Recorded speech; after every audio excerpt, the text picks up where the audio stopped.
They called him the Scourge of God, a name that once shook the Roman Empire to its knees. But beyond the blood-soaked legends lies the full haunting tale of Attila the Hun, his rise, his ruthless campaigns, and the curious silence of his mysterious death. Tonight, we'll strip away the chaos and drift into the shadowy steps of one of history's most feared figures, told gently. So even the wrath of the steppes won't keep you awake.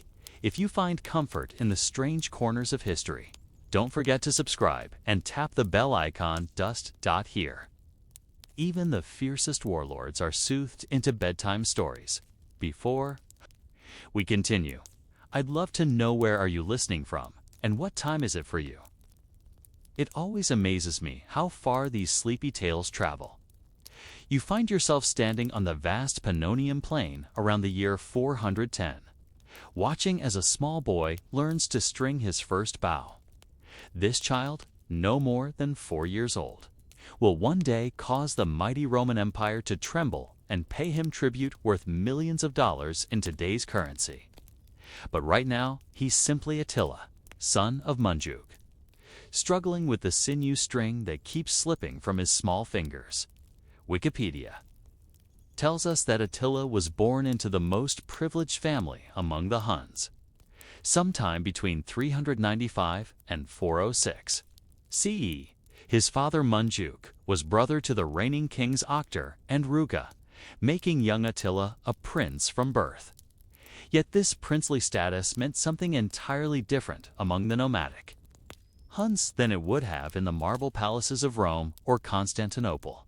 The Hun royal camp, where Attila spent his childhood, was a sprawling collection of felt yurts, wooden wagons, and temporary structures that could be dismantled and moved within hours. Encyclopedia Britannica describes how the Huns were pastoral nomads whose very identity was tied to movement and mobility. Unlike the Roman elite, who measured their status in marble columns and golden ornaments, Hun nobility was measured in horses, herds, and the number of warriors who would follow your banner across the steppes. Young Attila's daily routine began before dawn. Not with lessons in rhetoric or philosophy as a Roman prince might experience, but with the practical skills that meant survival on the great Eurasian plain. His small hands learned to milk mares, producing the fermented mare's milk called arag that formed a staple of the Hun diet alongside mutton and beef. The taste was sour and alcoholic, nothing like the wine that graced Roman tables, but it provided essential nutrients during long migrations when fresh food was scarce. The boy's education was conducted entirely outdoors. Instead of slate tablets and styluses, his learning tools were living horses, sharp weapons, and the endless expanse of grassland that stretched beyond every horizon. History records that Attila and his older brother Bleda received training in archery, sword fighting, lasso use, horsemanship, and both military and diplomatic tactics. This wasn't casual play among the Huns. These skills determined whether you lived or died, whether you led or followed. At age 5, Attila was already expected to remain mounted on a horse for hours without complaint. The Hunnic method of teaching. Horsemanship was simple and unforgiving. Children were placed on gentle mares and expected to stay on. Falls were common, bruises routine, but gradually the child's legs grew strong enough to grip the horse's barrel, his balance sure enough to ride at full gallop while drawing a bow.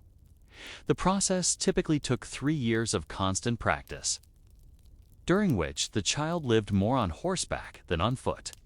The boy's archery training began with a miniature bow, barely 3 feet long, crafted specifically for his small frame. His first targets were bundles of straw placed at distances of just 20 paces. Progress was measured not by praise or gold stars, but by the practical standard of whether he could hit what he aimed at. Hun children who couldn't master the bow by age 10 were gently but firmly directed toward other roles-tending herds, maintaining equipment, or learning the intricate diplomatic protocols that governed relationships between tribes. But Attila showed early promise. By age 7, he could consistently hit targets at 50 paces while his horse walked. By 8, he was firing arrows from a galloping horse. His tutors, grizzled Hun warriors with scars from a dozen campaigns, began to nod approvingly when they watched the dark-haired boy practice. They had seen royal children fail these tests before bloodline, and nothing if you couldn't draw a bow or control a warhorse in battle. The social structure surrounding young Attila was unlike anything in the settled world. Wikipedia explains that Hun society was built around the practical realities of nomadic life, where survival often depended on the ability to move and tire. Populations hundreds of miles in response to weather, warfare, or the search for better pasture. The royal family wasn't set apart in isolated luxury, but lived closely alongside their subjects, sharing the same risks and hardships of constant migration. During Attila's childhood, the Hun Confederation was experiencing rapid growth and increasing contact with the Roman world. His uncles Octor and Ruga had begun extracting tribute from the Roman Empire, turning military pressure into steady streams of gold that flowed northward from Roman treasuries. Young Attila would have witnessed the arrival of Roman ambassadors, their elaborate ceremonial dress and formal speeches contrasting sharply with the straightforward Hun preference for direct action and clear results. These diplomatic encounters provided the boy with his first lessons in the complex relationship between the Hun Confederation and the Roman Empire. He watched his uncles negotiate from positions of strength, demanding tribute and concessions while maintaining the threat of military action. The Romans, despite their obvious distaste for dealing with barbarians, always paid. This taught young Attila a fundamental lesson that would shape his later policies. Rome understood force, and Rome had gold. The connection between these two facts would become a central feature of his adult strategy. The languages of diplomacy fascinated the young prince. While Hun was his native tongue, history notes that both Attila and Bleda learned to speak and possibly read Gothic and Latin. This multilingual education wasn't academic luxury, but practical necessity. The Hun Confederation included dozens of different tribal groups: Alans, Gepids, Ostrogoths, Rugi, and many others, each with their own languages and customs. A leader who could speak directly to these various peoples rather than relying on translators commanded greater respect and wielded more effective authority. Gothic was particularly important because many of the Hun Confederation's most effective warriors were Goths who had been conquered and incorporated into Hun society. These weren't unwilling slaves, but warriors who had found the Hun way of life preferable to their former existence. The Huns had a remarkable ability to absorb other peoples, and young Attila learned early that strength came not just from your own tribe, but from your ability to win the loyalty of others.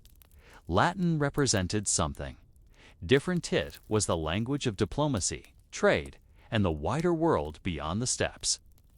When Roman ambassadors came to negotiate tribute payments or prisoner exchanges, the conversations were conducted in Latin. Attila's ability to understand these negotiations directly, without relying on interpreters, gave him insights into Roman thinking that would prove invaluable in his later campaigns. The boy's military education went far beyond personal combat skills. He learned to read weather patterns essential for planning the movements of large groups across landscapes, where seasonal changes could mean the difference between finding pasture or facing starvation. He studied the migration patterns of wild herds, understanding how animal behavior could predict environmental changes weeks in advance. These might seem like mundane rural skills, but they were the foundation of Hun military success. Armies that could move faster and more efficiently than their enemies held decisive advantages in medieval warfare. Young Attila also absorbed lessons about leadership through observing the complex internal politics of the Hun Confederation. His uncles ruled jointly, sharing power in a way that might seem inefficient to modern observers, but actually reflected the consensus-building approach that held the diverse tribal confederation together. decisions weren't made by imperial decree, but through extensive consultation with tribal leaders, war chiefs, and respected elders. The king's role was less about absolute authority and more about building and maintaining the alliances that kept dozens of different groups working toward common goals. This collaborative approach to leadership would later influence Attila's own methods. Even at the height of his power, he continued to consult extensively with his subordinates and maintained the cultural traditions that kept various tribal groups loyal to Hun leadership. Understanding these political dynamics was as important as mastering weapon skills, perhaps more so, since a leader who lost the confidence of his followers wouldn't live long enough to use his combat training. As Attila approached adolescence, the nature of his education began to shift toward more sophisticated political and military concepts. He started accompanying his uncles on smaller diplomatic missions, learning to observe Roman negotiating tactics while remaining silent in the background. These experiences taught him to read the subtle signs that revealed when opponents were bluffing, when they were genuinely desperate, and when they were preparing to break agreements. But even as the boy's education grew more complex, it remained grounded in the harsh, practical realities of steppe life. Comfort was temporary, security was illusory, and survival depended on constant readiness to fight or flee. These lessons, learned in childhood among the horse herds and felt tents of the Pannonian grasslands, would shape the man who would one day dictate terms to the masters of the known world. What kind of ruler would emerge from this unique childhood, where privilege meant responsibility, where education was survival training, and where power was measured not in palaces but in the loyalty of warriors? The boy, practicing with his miniature bow on the windswept plain, couldn't know that he was preparing for a destiny that would reshape the map of Europe. The funeral pyres of kings, Octor and Ruga, burned for 3 days in the autumn of 434. There, smoke rising into the gray Pannonian sky like signals to whatever gods watched over the Hun Confederation. Custom demanded that the brothers' nephews, Attila and Bleda, prove themselves worthy of the throne, not through birthright alone, but through the approval of the tribal assembly.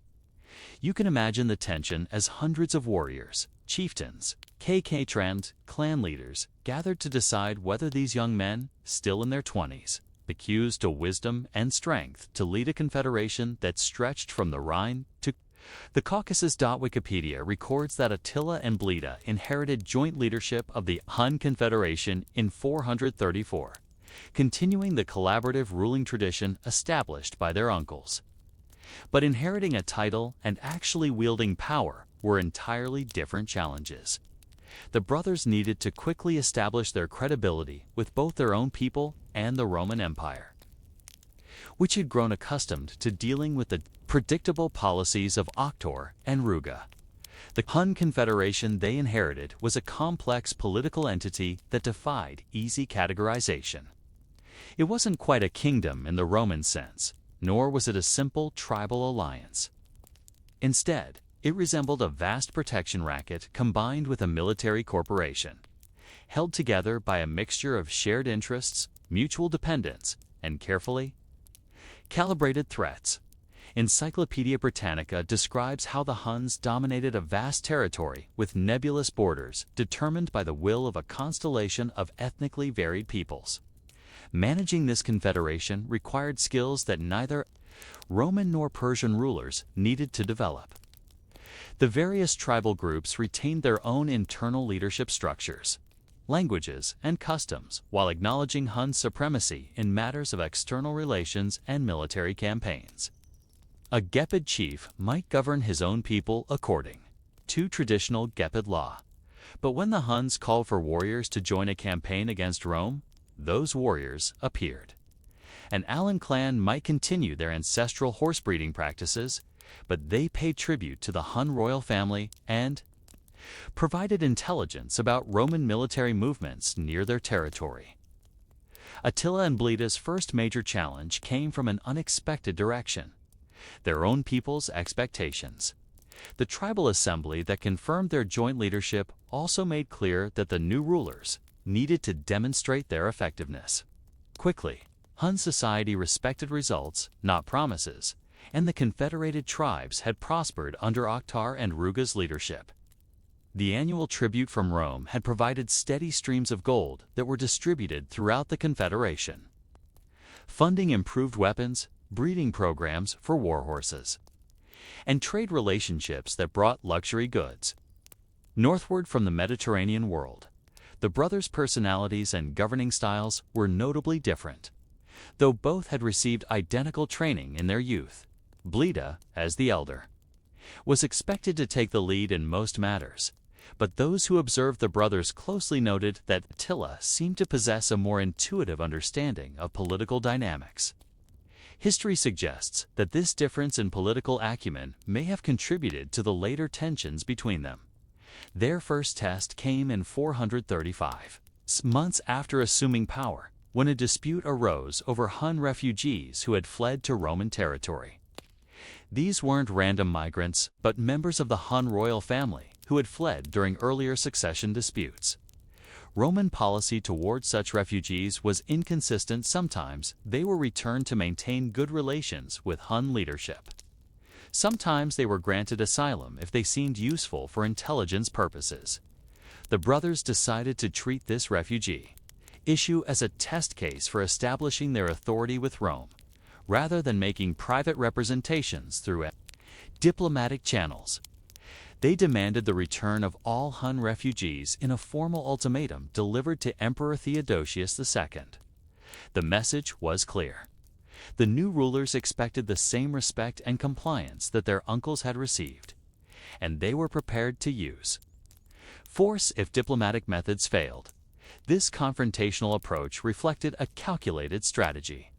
The brothers understood that their youth and inexperience made them appear potentially vulnerable to both Roman pressure and internal challenges from their own nobles.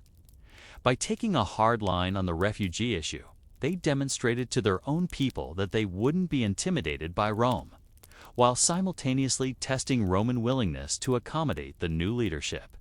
The refugee crisis escalated when Roman authorities not only refused to return the fugitives, but actually began using them as intelligence sources about Hun military capabilities and internal politics. From a Roman perspective, this seemed like reasonable statecraft. Why not gather useful information from willing defectors? But, from the Hun perspective, this represented a fundamental violation of the informal agreements that had governed Hun-Roman relations for decades. The brothers' response revealed both their military capabilities and their diplomatic sophistication. Rather than immediately launching a military campaign, they initiated a carefully orchestrated series of border incidents designed to demonstrate Hun military superiority while providing Rome with opportunities to reconsider its position. Hun raiders began striking Roman outposts along the Danube frontier, always withdrawing before significant Roman forces could respond. But each raid captured prisoners and livestock that were ostentatiously displayed at Hun gatherings. These raids served multiple purposes. They provided Roman authorities with clear evidence of Hun military capabilities under the new leadership, while simultaneously furnishing the Hun Confederation with the captured goods and prisoners that maintained internal political support. Perhaps more importantly, they demonstrated to the various tribal groups within the Confederation that Attila and Bleda were willing and able to provide the military leadership that kept tribute flowing from Rome. The diplomatic negotiations that eventually resolved the refugee crisis revealed the brothers' complementary skills.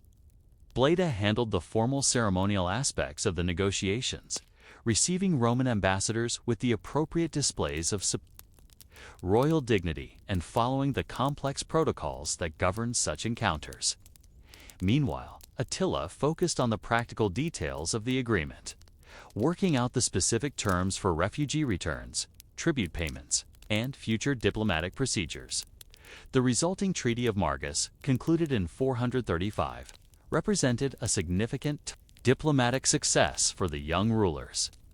Encyclopedia Britannica records that the treaty required Rome to return Hun refugees and double the annual tribute payment to £700 of gold per year. More importantly, the treaty established the brothers' credibility as legitimate successors to their uncles. Authority, but managing the Roman relationship was only one aspect of the brothers' governing responsibilities. The Hun confederations. Internal administration required constant attention to the competing interests and ambitions of dozens of different groups. Each tribal leader had to be convinced that cooperation with Hun leaderships served their own people's interests better than independence or alliance with Rome. This internal political management consumed enormous amounts of time and energy. The brothers needed to maintain detailed knowledge of leadership changes within various tribes, family feuds that might affect military cooperation, and economic relationships that influenced tribal loyalty. When a Gepid chief died and his sons began competing for succession, Attila and Bleda had to quickly assess which candidate would be most reliable as a confederate and provide appropriate support. When Alan's horse breeding programs produced exceptional war horses, the brothers needed to negotiate purchase agreements that satisfied Alan pride while meeting Hun military requirements. The Confederation's economy presented another complex management challenge. Unlike sedentary societies where wealth accumulation was relatively straightforward, the Hun economy was based on flows rather than stocks. Tribute payments from Rome were immediately redistributed throughout the Confederation according to complex formulas that reflected each group's military contributions, political importance, and traditional privileges. Raid profits were divided similarly, with shares allocated according to participation levels and combat effectiveness.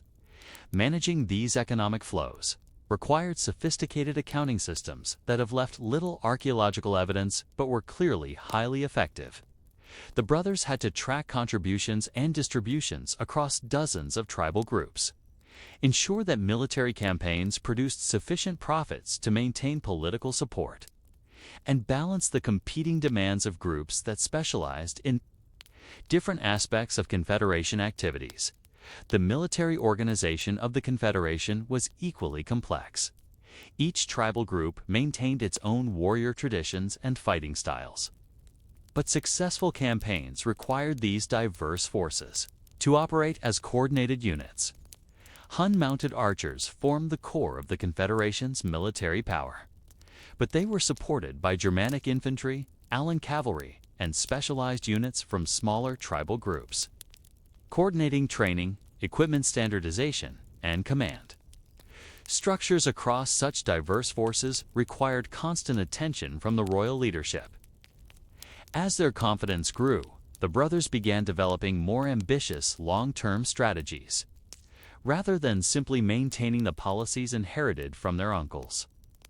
They started exploring ways to expand Hun influence and increase tributary relationships.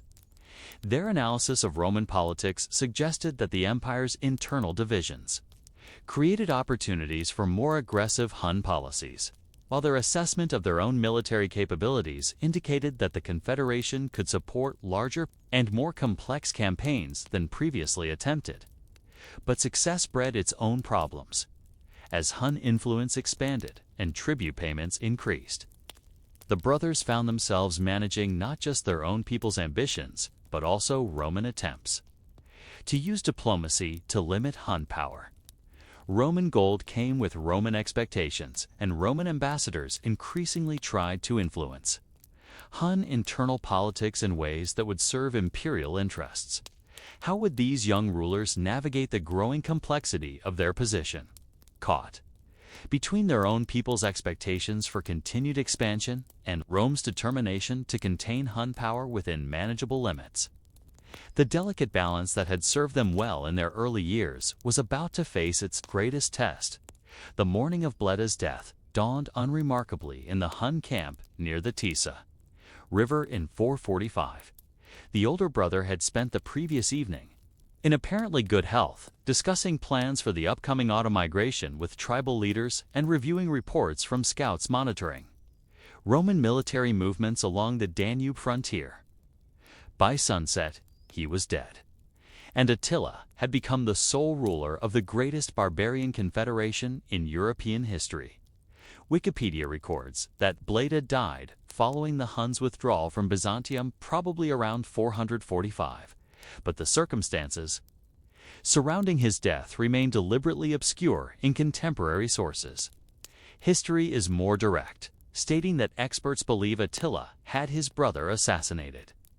The truth, as is often the case with events that reshape the balance of power, was likely more complex than either simple death or straightforward murder.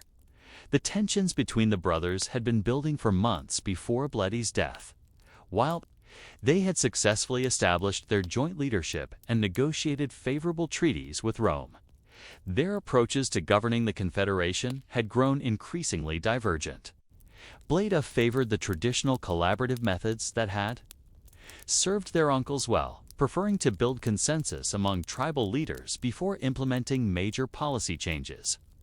Attila, by contrast, showed growing impatience with the lengthy consultation processes that preceded important decisions. This wasn't merely a personality conflict, but reflected fundamental disagreements about the Confederation's future direction. Bleda believed that the Hun Confederation had achieved an optimal position, receiving substantial tribute from Rome while avoiding the costs and risks of major military campaigns. Why risk the steady flow of Roman gold for the uncertain profits of conquest?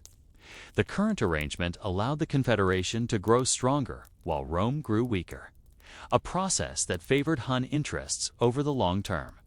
Attila's vision was more aggressive and, his supporters argued, more realistic about Roman intentions. He contended that Rome's tribute payments represented weakness rather than strength, and that Rome would eventually attempt to reduce or eliminate these payments once the empire resolved its internal difficulties. Better to press Hun advantages immediately while Roman divisions made effective resistance impossible than to wait for Rome to recover its strength and unity. The debate between these competing strategies was played out in the Confederation's governing council throughout 444 and early 445. Tribal leaders found themselves forced to choose between the stability offered by Bleda's approach and the potential profits promised by Attila's more aggressive policies. The alignment of tribal support began to favor Attila as younger war leaders argued that Hun military superiority was a wasting asset that needed to be exploited before Roman countermeasures could neutralize Hun advantages. Bleda's death eliminated this policy debate in the most direct way possible. Whether it resulted from assassination, as many historians suspect, or from the kind of sudden illness that frequently claimed medieval leaders, its political consequences were immediate and irreversible. Attila moved swiftly to consolidate power, calling a tribal assembly that confirmed his sole leadership within days of his brother's funeral. The transition to sole rule allowed Attila to implement policies that would have been impossible under the previous collaborative system. His first major decision was to reorganize the Confederation's military structure, centralizing command authority and standardizing equipment and training procedures across tribal units. This seemingly administrative change actually represented a fundamental shift from a loose alliance of autonomous tribes toward a more integrated military state. Under the previous system, each tribal group maintained its own military traditions and fought according to familiar methods when called upon to support Confederation campaigns. This approach worked well for the limited military actions that had characterized Hun-Roman relations under Octaruga and the early years of Attila and Bleda's joint rule. But Attila's more ambitious strategic goals required military capabilities that could only be achieved through systematic organization and professional training. The new military system retained the mounted archery that formed the core of Hun tactical doctrine, but supplemented it with siege equipment, engineering capabilities, and logistical systems that could support sustained campaigns far from the Confederation's home territories. Wikipedia notes that in 443 3rd, for the first time, his forces were equipped with battering rams and rolling siege towers, representing a significant expansion of Hun military capabilities. These military innovations weren't simply copied from Roman models but represented systematic adaptations of siege warfare techniques to Hun operational methods. Traditional Hun strategy emphasized mobility and avoiding fixed fortifications. Attila's expanded territorial ambitions required the ability to capture fortified cities that controlled key strategic points.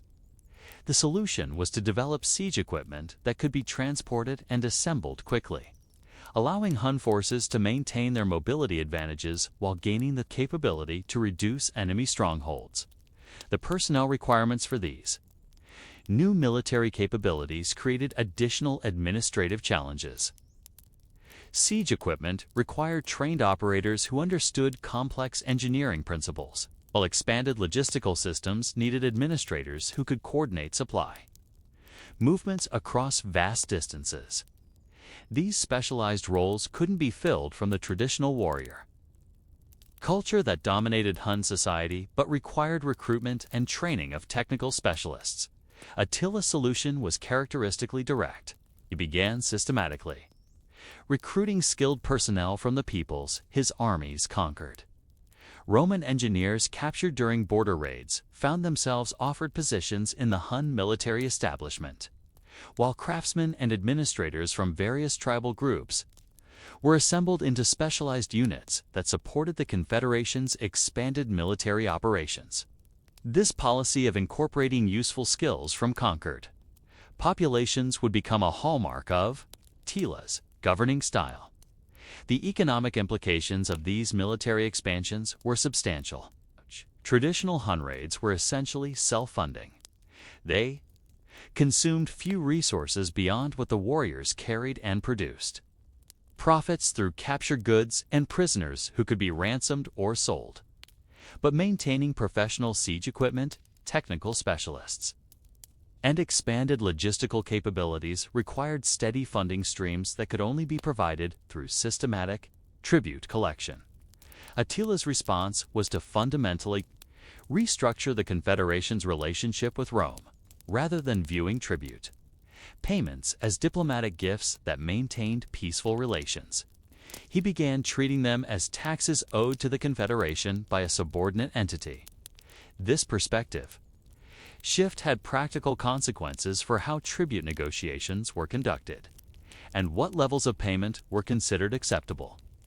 The 443 treaty negotiations that followed Hun military successes in the Balkans revealed the extent of this changed approach. Encyclopedia Britannica records that Attila obliged the Eastern Empire to pay the arrears of tribute, which he calculated at 6,000 pounds, 2,700 kilograms of gold, and he trebled the annual tribute, thenceforth extorting 2,100 pounds, 950 kilograms of gold each year. These weren't negotiations between equals, but demands imposed by a superior power on a defeated enemy. The Roman response to these escalated demands revealed the empire's fundamental weakness in dealing with Attila's new approach. Roman diplomats were trained in negotiation techniques that assumed both parties wanted to reach mutually acceptable agreements. But Attila's demands were structured as ultimatums that offered Rome no genuine alternatives. Pay the tribute or face military consequences that Rome couldn't effectively resist. These weren't terms that left room for diplomatic maneuvering. But Attila's success in extracting tribute from Rome created new political pressures within the Confederation. The dramatically increased gold flows needed to be distributed in ways that maintained tribal loyalty while funding the military expansions that made continued success possible. Traditional distribution formulas based on each tribe's military contributions to specific campaigns became inadequate for managing the steady tribute streams that now form the backbone of the Confederation's economy. Attila's solution was to create a more centralized administrative system that could manage complex resource flows while maintaining the political structures that held the Confederation together. Rather than eliminating tribal autonomy, he established royal administrative officers who worked alongside traditional tribal leaders to coordinate economic and military activities.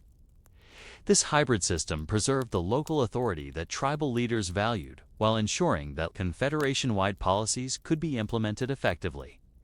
The administrative innovations extended to intelligence gathering and diplomatic operations.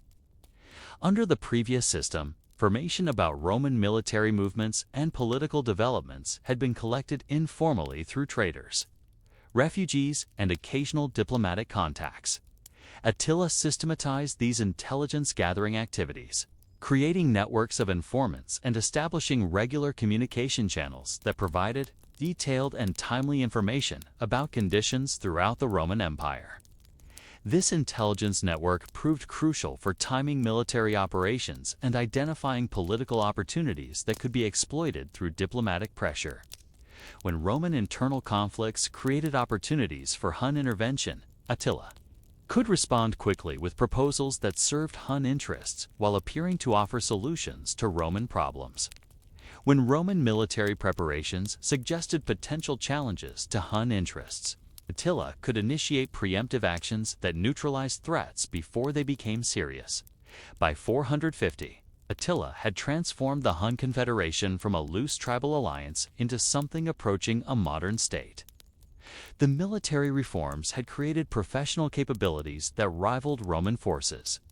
The administrative innovations had established systematic resource management, and the diplomatic activities had developed sophisticated intelligence and negotiation capabilities.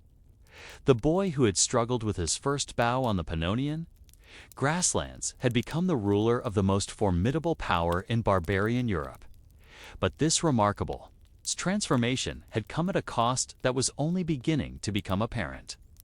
The centralizing tendencies that made Attila's military and diplomatic successes possible also created dependencies that the traditional tribal structure had been designed to avoid. What would happen when this remarkable ruler's personal capabilities were no longer available to hold together the complex system he had created? The answer to that question lay in the future.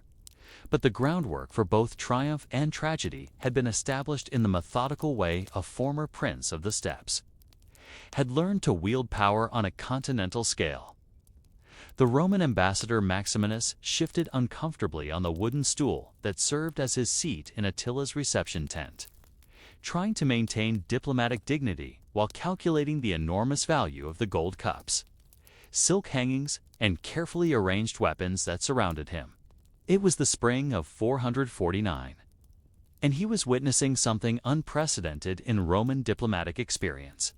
A barbarian leader who understood the intricate relationship between military threat, economic pressure, and political manipulation better than most Roman senators. Encyclopedia Britannica records that Priscus of Panium ... visited Attila's headquarters in Wallachia in company with a Roman embassy in 449, providing us with one of the few detailed accounts of how Attila conducted diplomatic business.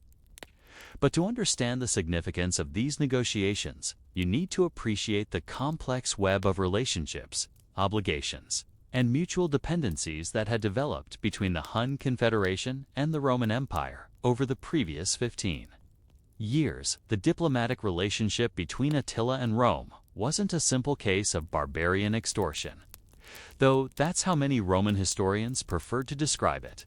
Instead, it represented a sophisticated form of international relations where both sides maintained useful fictions about their motivations while pursuing practical objectives that served their respective interests. Rome preferred to describe tribute payments as subsidies paid to Hun federates who helped defend Roman territories against other barbarian groups. The Huns were content to accept these payments while maintaining the implied threat that non-payment would result in Hun raids on Roman territory. This system had worked adequately when Hun demands were relatively modest and Roman resources were sufficient to meet those demands without serious economic strain. But by the late 440s, both conditions had changed. Attila's military successes had demonstrated Hun capability to inflict serious damage on Roman territories, while Roman internal difficulties had reduced the empire's ability to pay tribute without pay, compromising other essential expenditures. The problem facing Roman diplomats wasn't simply Attila's growing demands, but his increasingly sophisticated understanding of Roman political and economic weaknesses. Early Hun leaders had been content to demand gold and receive it, but Attila had learned to analyze Roman policy-making processes and identify the pressure points where Hun influence could be most effectively applied.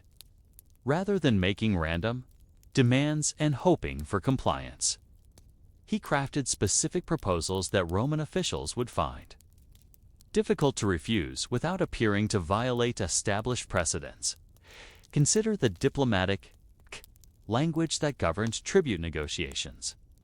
Romans preferred terms like annual subsidies or payments for military assistance, which implied that Rome was purchasing services rather than submitting to extortion. Attila was perfectly willing to use this language in formal documents, while making clear through his actions that he regarded these payments as tribute owed to a superior power by a subordinate one. This careful attention to diplomatic terminology allowed both sides to claim success while acknowledging the practical realities of their relationship. The mechanics of tribute collection revealed Attila's systematic approach to managing Roman compliance. Rather than demanding lump sum payments that might strain Roman resources to the breaking point, he structured tribute arrangements as annual payments that could be incorporated into Roman budgeting processes.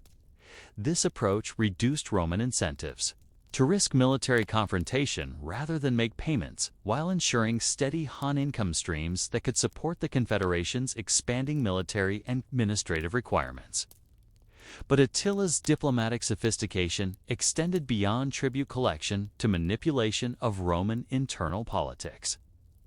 His intelligence networks provided detailed information about conflicts between Roman generals, disagreements between the Eastern and Western courts, and political pressures facing individual Roman officials. This information allowed him to time his demands to coincide with moments when Roman decision-makers were least able to resist.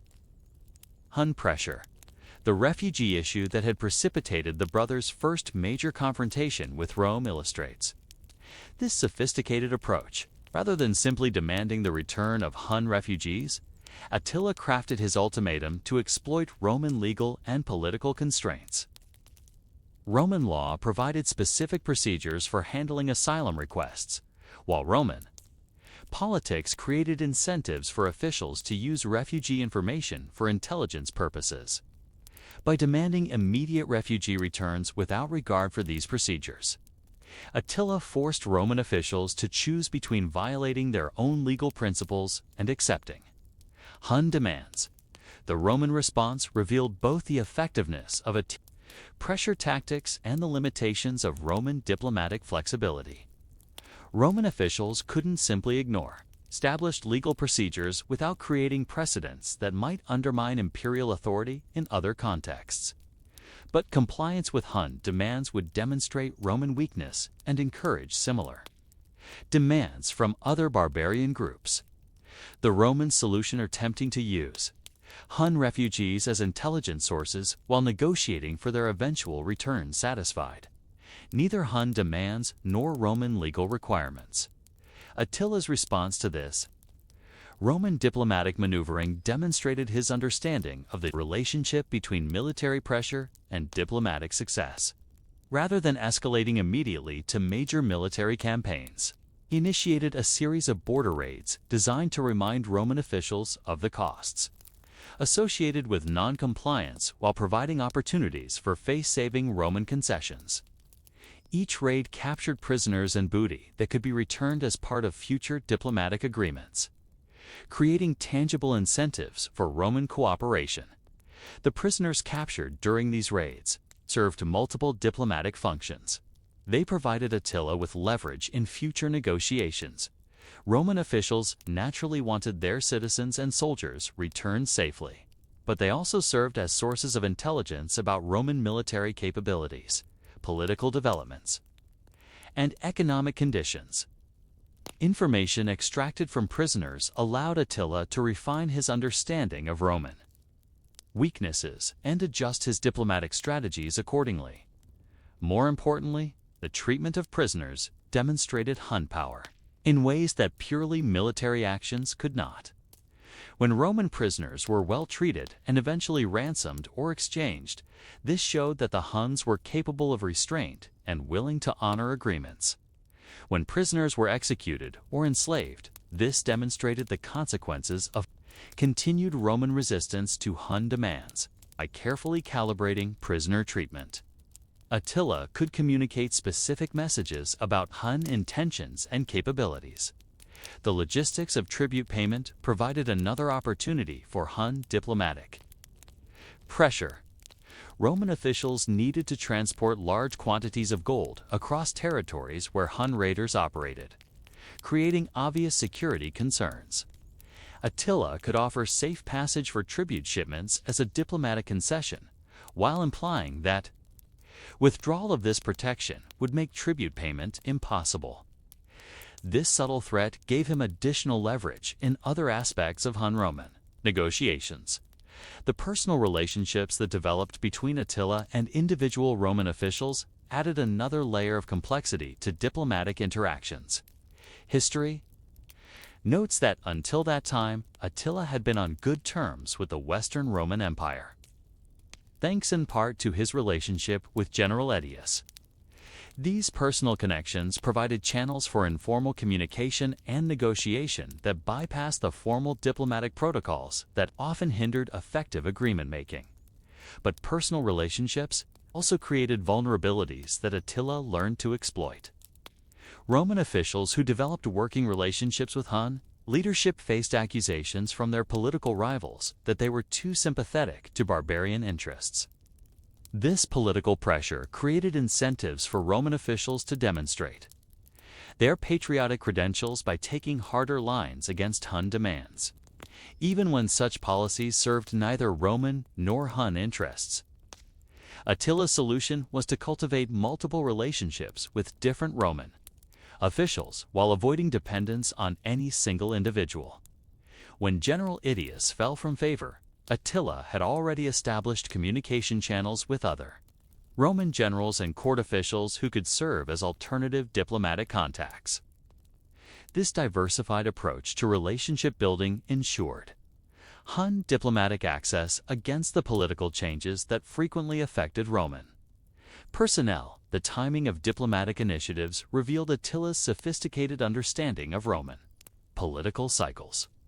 Major Hun demands typically coincided with moments when Roman officials faced pressing military or financial crises that made resistance to Hun pressure particularly costly. When Roman armies were engaged in campaigns against other enemies, Hun diplomatic pressure was most likely to produce favorable results. When Roman treasuries were strained by military expenditures or natural disasters, tribute demands were most likely to be accepted without prolonged negotiation. This careful attention to timing required systematic intelligence gathering and analysis that went far beyond the informal information networks that had served earlier Hun leaders. Attila maintained agents in major Roman cities who reported on political developments, economic conditions, and military preparations. This intelligence network provided the detailed and timely information that made sophisticated diplomatic strategies possible. The cultural dimensions of Hun-Roman diplomatic interaction created additional opportunities for Attila's political supplexical manipulation. Roman officials were trained in elaborate ceremonial protocols that reflected imperial dignity and authority.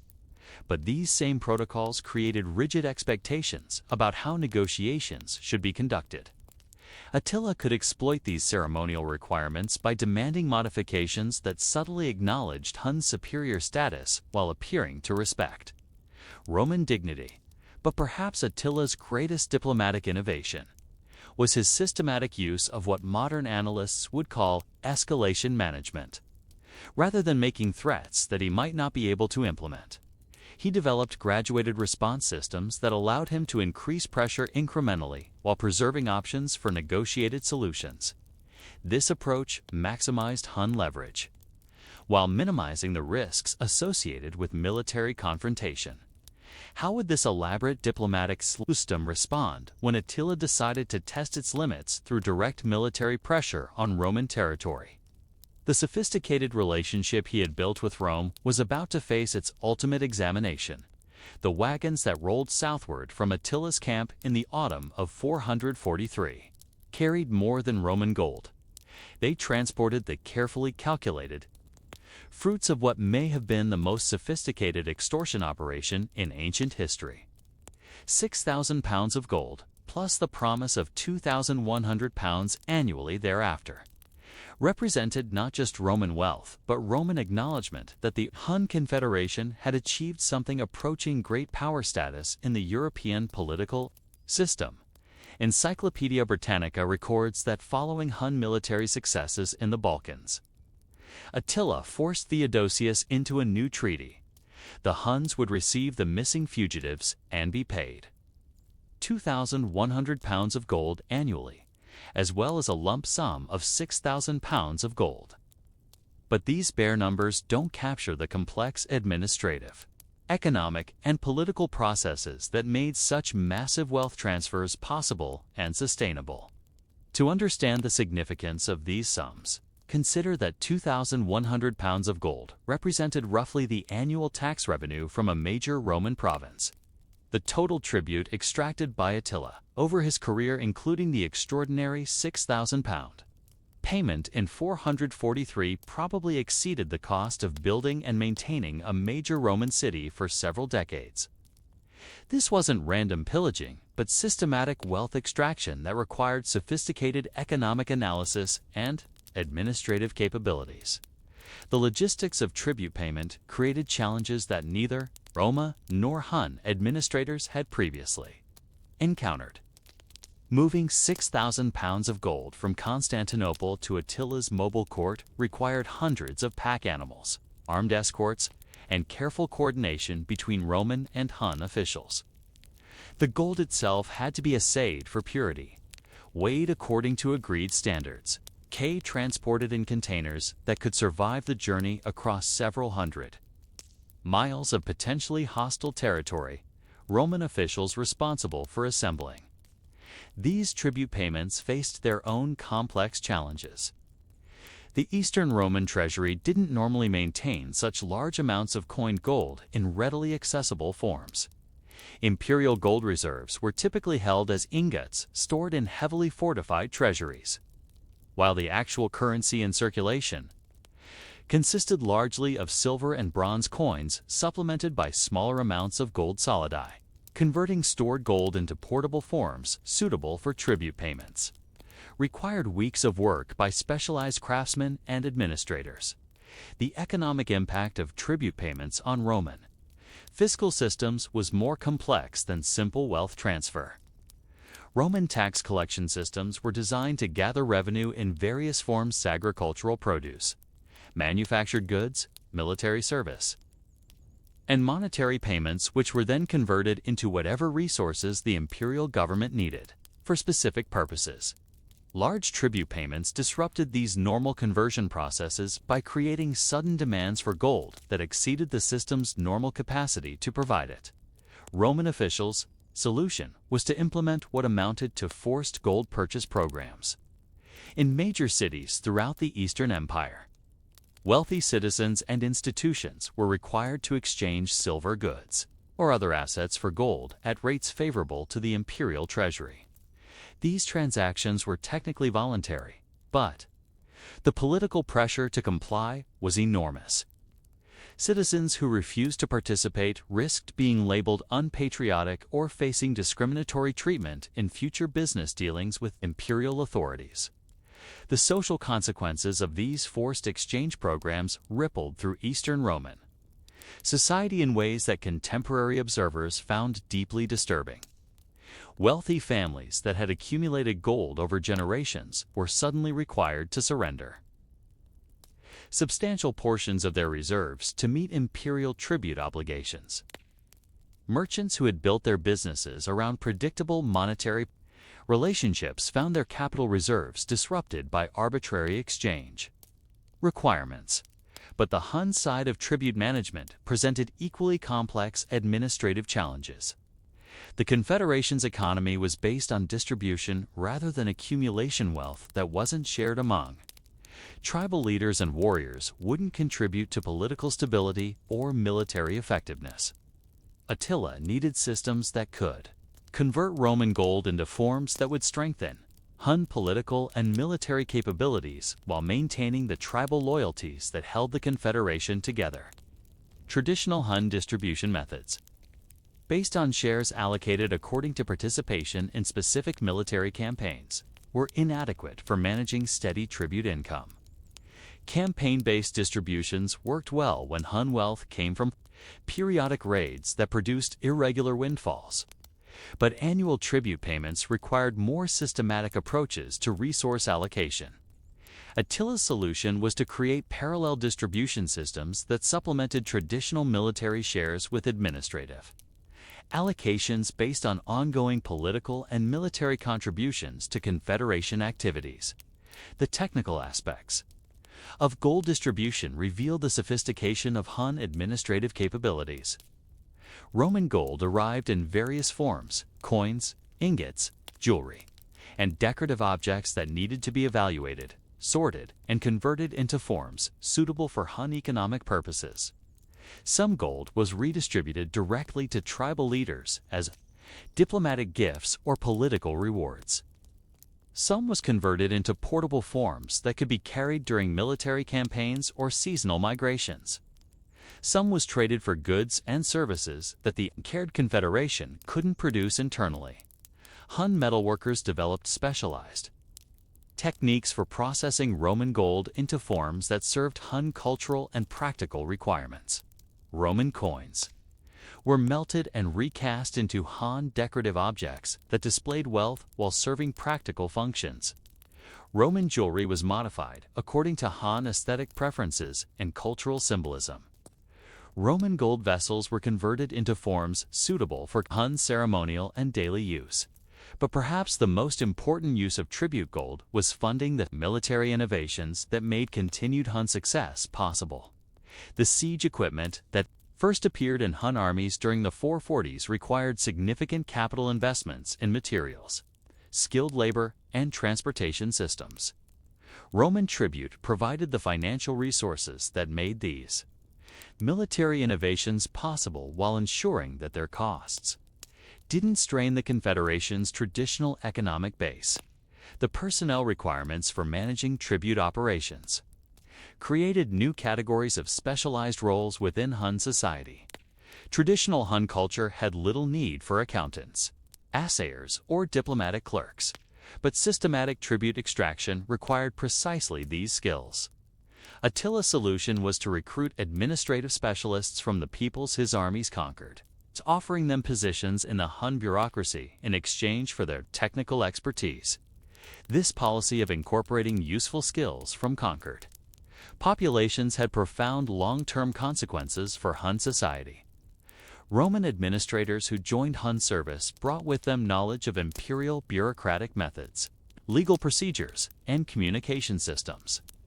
Gothic craftsmen contributed their expertise in metalworking and engineering. Allen specialists provided knowledge of horse breeding and cavalry tactics that complemented traditional Hun military methods. The cultural integration of these diverse administrative specialists required careful management to avoid undermining traditional Hun social structures. Attila's approach was to create parallel administrative systems that handled specialized functions while preserving the tribal leadership structures that maintained political stability. Traditional Hun chiefs retained authority over their own people's military and social activities, while appointed administrators managed the technical aspects of tribute collection, resource distribution, and diplomatic communication. The intelligence requirements for effective tribute extraction created additional administrative complexities. Successful pressure on Roman authorities required detailed knowledge of imperial economic conditions, political developments, and military capabilities. This information had to be collected, analyzed, and disseminated to Hun decision-makers in forms that could guide policy choices. The informal intelligence networks that had served earlier Hun leaders were inadequate for these expanded NIPS and information requirements. Attila's solution was to systematize intelligence collection by establishing formal networks of agents and informants throughout Roman territories. These networks included Hun merchants who traveled regularly to Roman cities, captured prisoners, who could provide detailed information about their home regions, and Roman citizens, who were willing to provide information in exchange for various forms of compensation. The communication systems required to coordinate these intelligence networks presented their own technical challenges. Information collected in Roman territories had to be transmitted to Hun decision-makers across distances of hundreds of miles, often through territories where direct communication might be intercepted or disrupted. Hun administrative specialists developed coding systems, route security procedures, and backup communication methods that ensured reliable information flows even under adverse conditions.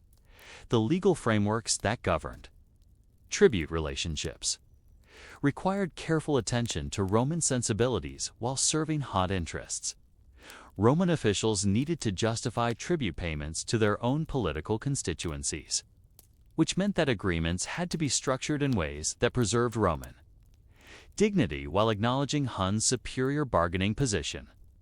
Attila's diplomatic specialists became expert at crafting treaty language that satisfied Roman requirements for face-saving formulations while establishing Hun claims to tribute payments as legal obligations rather than optional subsidies. The enforcement mechanisms that ensured Roman compliance with tribute agreements represented perhaps the most sophisticated aspect of Attila's extortion system. Rather than relying solely on military threats, he developed graduated pressure techniques that allowed him to respond proportionally to different levels of Roman noncompliance. Minor delays in tribute payments might prompt diplomatic protests and border incidents, while major violations could escalate to systematic raiding or full-scale military campaigns. This graduated approach to enforcement served several important functions. It provided Roman officials with clear understanding of the consequences associated with different choices, making it easier for them to justify compliance to their own constituencies. It allowed Attila to maintain pressure without committing to military actions that might be costly or politically risky. Most importantly, it preserved options for negotiated solutions even when conflicts had escalated significantly. The success of Attila's tribute system created its own problems. However, Roman officials who faced repeated demands for increasing payments naturally began seeking alternatives to indefinite submission to Hun pressure.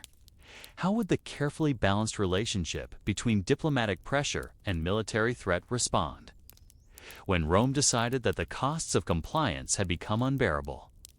By the winter of 450, the carefully constructed system of diplomatic pressure and tribute extraction that Attila had refined over more than a decade was approaching its practical limits.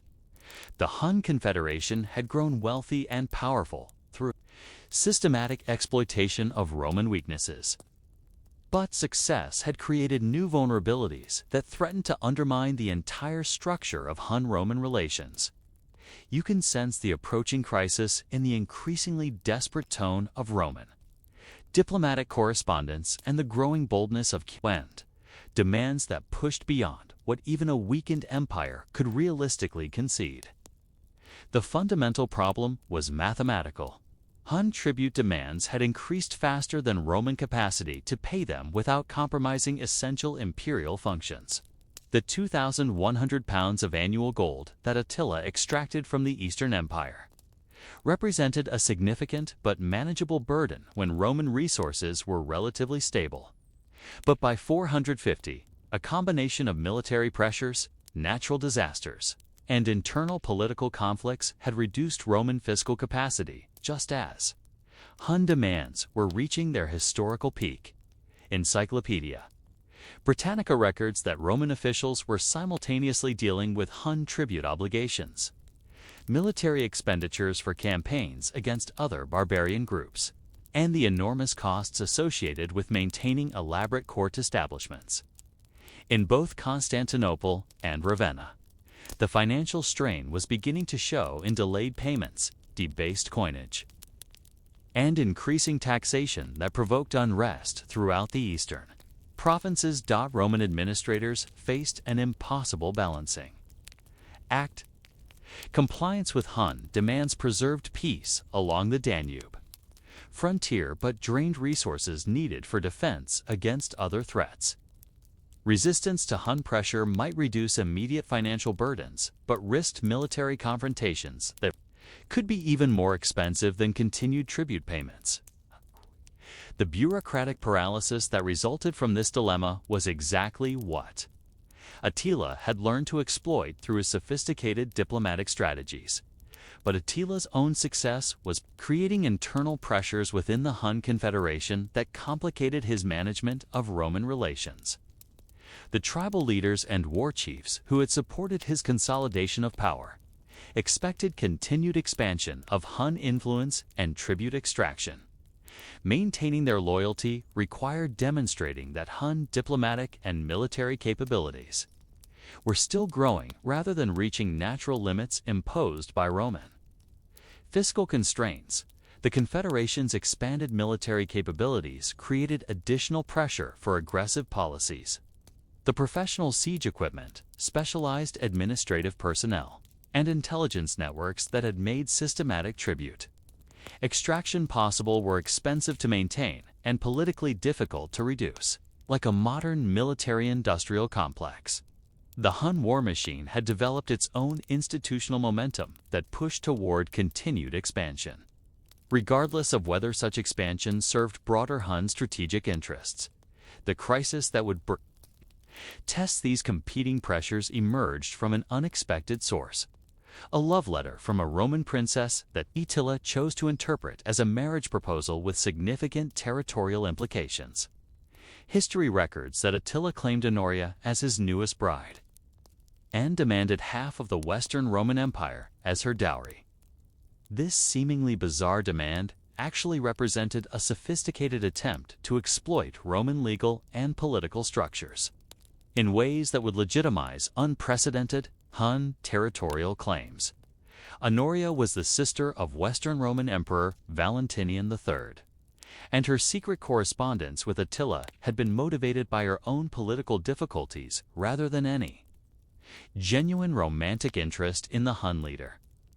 She was facing a forced marriage to a Roman senator that would effectively end her political influence, and her appeal to Attila was a desperate attempt to find an alternative to this unwelcome fate. Her letter included a ring that could be interpreted as a betrothal token, providing Attila with the legal pretext he needed for his extraordinary demands. Attila's claim to half the Western Empire as Honoria's dowry wasn't random extortion, but a carefully calculated legal maneuver based on Roman inheritance and marriage law. As the emperor's sister, Honoria could theoretically claim a share in imperial territories, while marriage settlements between noble families routinely involved substantial property transfers. By combining these legal precedents with his interpretation of Honoria's letter, Attila had constructed a quasi-legal justification for territorial demands that would have fundamentally altered the balance of power in Western Europe. The Roman response revealed both the weakness of the Western Empire and the limitations of traditional diplomatic solutions to Attila's pressure tactics. Emperor Valentinian III's flat rejection of Hun demands was politically necessary. No Roman ruler could appear to surrender imperial territory in response to barbarian threats without facing internal rebellion. But this rejection eliminated the possibility of negotiated solutions and made military confrontation inevitable. Western Roman military capabilities in 450 were inadequate for effective resistance to a major Hun campaign. The Western Empire's armies were already engaged in multiple conflicts with other barbarian groups. while financial constraints had forced reductions in military expenditures that weakened both equipment and training standards. General Idias, the Western Empire's most capable military commander, understood these limitations and had previously preferred diplomatic accommodation with Hun demands to the risks associated with military resistance. But Attila's territorial demands exceeded what even Idias could accept through diplomatic channels. Half the Western Empire represented not just unprecedented tribute requirements, but fundamental challenges to Roman sovereignty that would have made further imperial resistance impossible. If Rome accepted such demands, what would prevent Attila from claiming the remainder of Roman territories through similar legal maneuvers? The diplomatic crisis that developed during 450 revealed fundamental changes in Hun-Roman relations that made the previous system of tribute extraction unsustainable. Traditional Hun pressure tactics had worked because both sides shared interests in avoiding costly military confrontations while maintaining useful economic relationships. But territorial demands challenged Roman survival in ways that made military resistance preferable to diplomatic accommodation. Attila's decision to escalate from tribute extraction to territorial claims reflected his analysis of Roman weakness.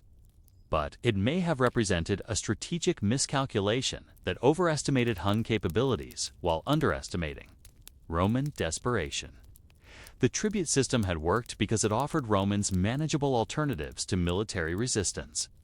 Territorial demands eliminated these alternatives and forced Roman leaders to choose between submission and survival.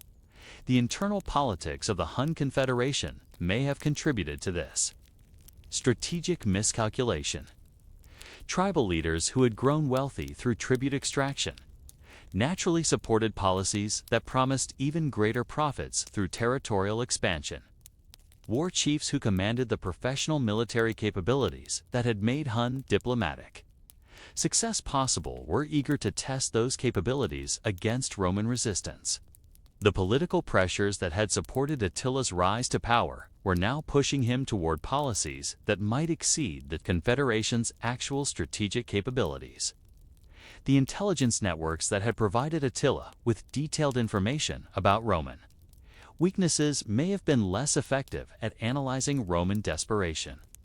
Systematic intelligence gathering could identify Roman financial constraints, military difficulties, and political divisions. But it was more difficult to assess the psychological factors that determined when Roman leaders would choose potentially suicidal resistance over continued accommodation to barbarian pressure, Roman preparations for military resistance during late 450 and early 451 revealed capabilities that high intelligence networks had underestimated. Idias's success in negotiating alliance agreements with Visigothic, Frankish, and other Germanic groups demonstrated that Roman diplomacy retained effectiveness when Roman leaders faced existential threats. The coalition that assembled to resist Hun invasion of Gaul represented military capabilities that significantly exceeded what Attila could reasonably have expected based on Roman performance in previous conflicts. The logistical challenges associated with Hun territorial expansion also proved more difficult than tribute extraction had been.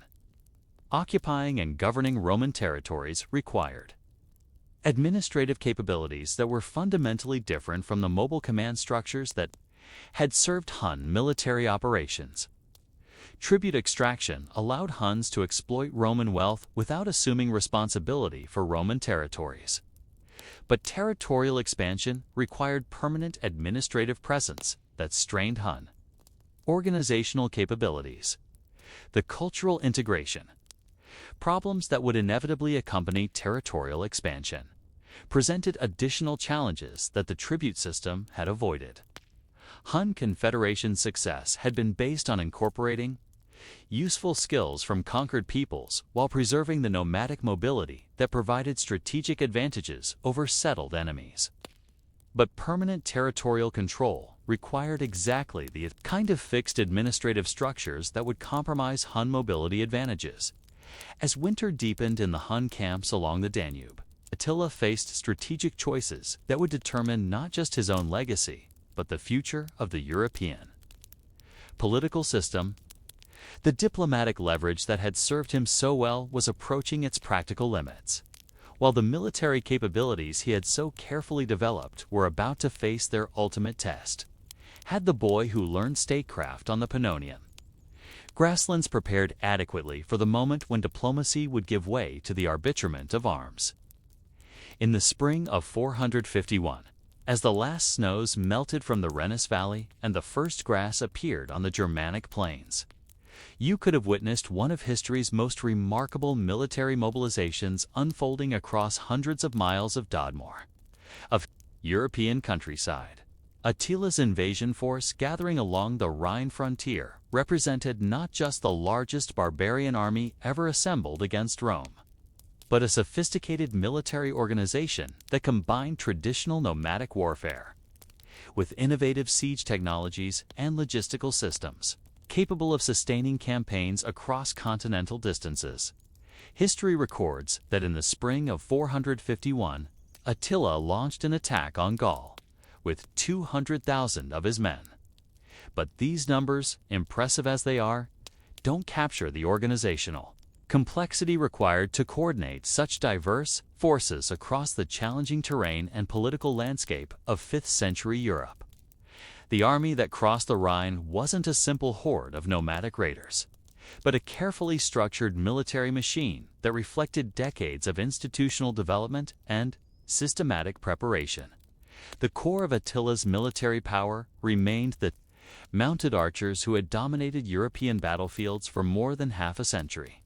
These weren't the disorganized tribal warriors of popular imagination, but professional soldiers whose training, equipment, and tactical coordination rivaled that of Roman legions. Each Hun warrior maintained multiple horses, typically 3 to 5 animals that were rotated to preserve their effectiveness during extended campaigns. This mobility gave Hun forces strategic and tactical advantages that their enemies found almost impossible to counter. But by 451, the traditional Hun military capabilities had been supplemented with innovations that fundamentally expanded the scope of possible operations. Wikipedia notes that in 443, for the first time his forces were equipped with battering rams and rolling siege towers, representing systematic adoption of siege warfare techniques that allowed Hun armies to capture fortified positions that had previously been immune to nomadic assault. The engineering requirements for mobile siege equipment created new categories of military specialists within Hun armies. Traditional nomadic forces could carry everything they needed on horseback, but siege engines required skilled craftsmen, specialized materials, and logistical systems that could transport and maintain complex mechanical equipment across hundreds of miles of campaigning. The solution was to develop modular siege equipment that could be disassembled for transport and quickly reassembled when needed for specific operations.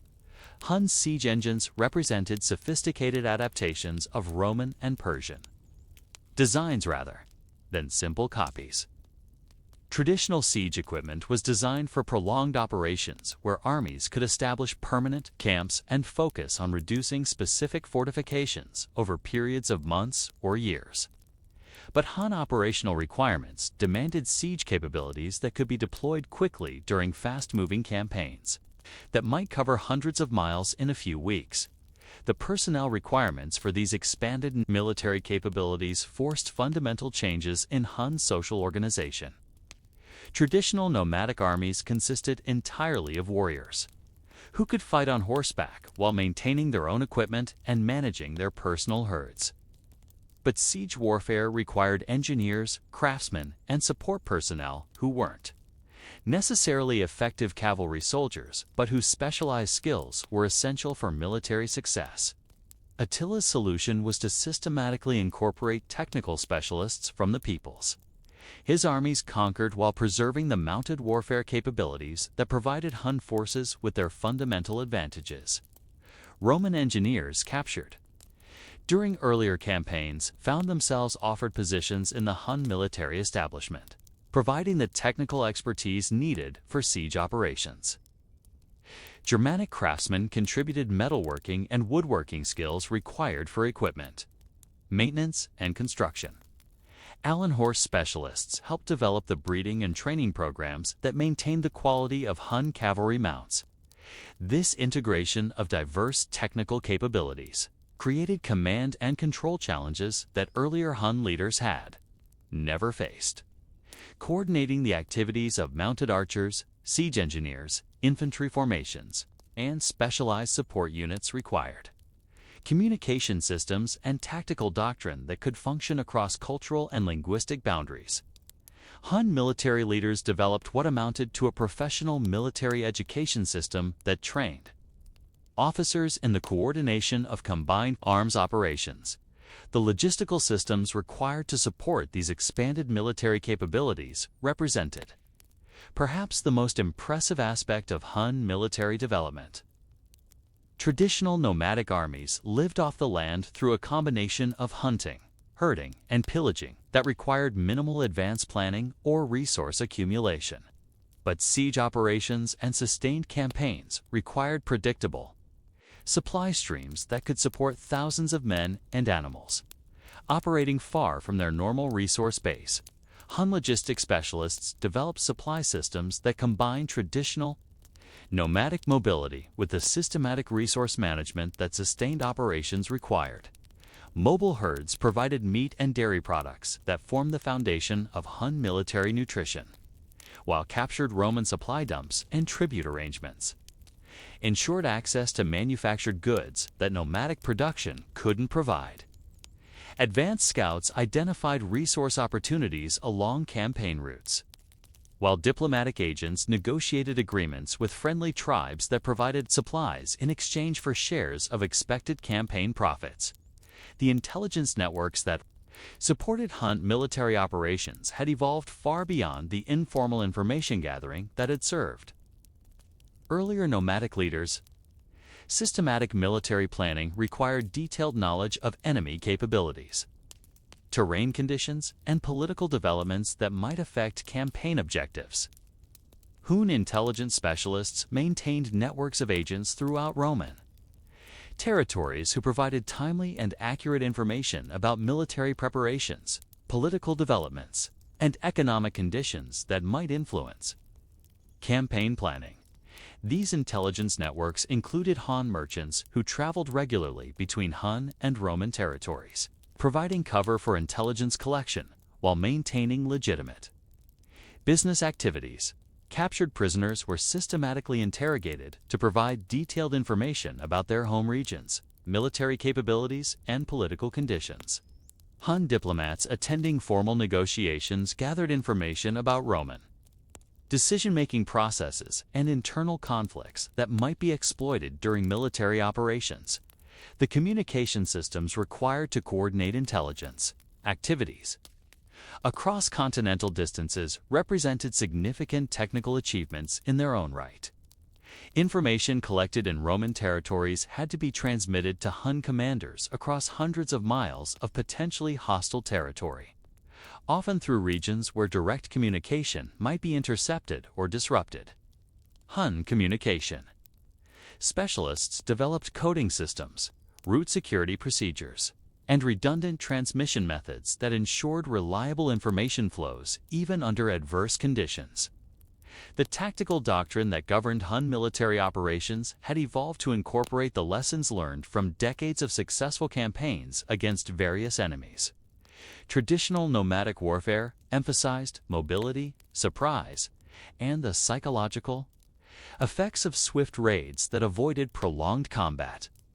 But expanded Hun objectives required tactical capabilities that could defeat organized resistance from professional armies while capturing and holding strategic positions.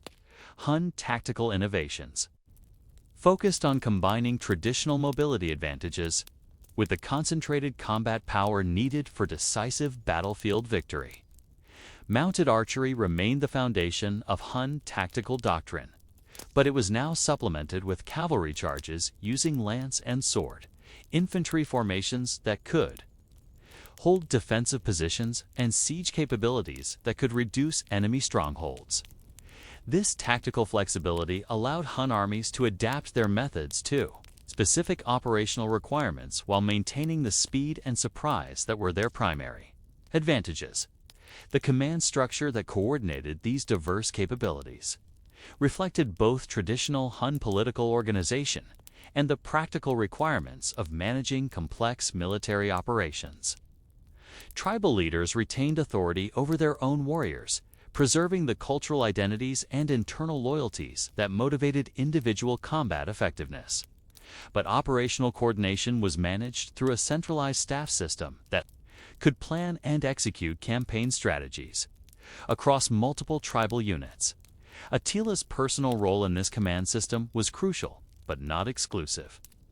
His strategic vision and political authority provided the unified direction that held diverse forces together, while his tactical expertise and battlefield leadership inspired the confidence that motivated exceptional combat performance. But the detailed planning and coordination required for successful operations were managed by professional staff officers who had developed specialized expertise in logistics, intelligence, engineering, and communication. The training programs that maintained Hun military effectiveness had become institutionalized processes that could develop and maintain professional capabilities across diverse personnel. New recruits underwent systematic instruction in riding, archery, and tactical coordination that prepared them for integration into established military units. Specialized personnel received additional training in engineering, logistics, or communication that prepared them for their particular roles in military operations. These training programs preserved traditional Hun military culture while incorporating the technical innovations that expanded Hun capabilities. Young warriors learned traditional songs and stories that transmitted tactical knowledge and cultural values, while also receiving instruction in the use of siege equipment and coordination with infantry formations. This combination of cultural continuity and technical innovation maintained unit cohesion while supporting operational flexibility. The 451 invasion of Skull would test all of these military innovations against the most formidable opposition that Hun armies had yet encountered. Roman General Idius had assembled a coalition that included not just Roman legions, but Visigothic, Frankish, and other Germanic forces that possessed their own professional military capabilities and extensive combat experience. The coming campaign would reveal both the strengths and limitations of the military machine that Attila had spent decades developing. But as Hun forces crossed the Rhine and began their advance into Roman Gaul, the most important question wasn't whether Hun military capabilities were adequate for the immediate tactical challenges they would face.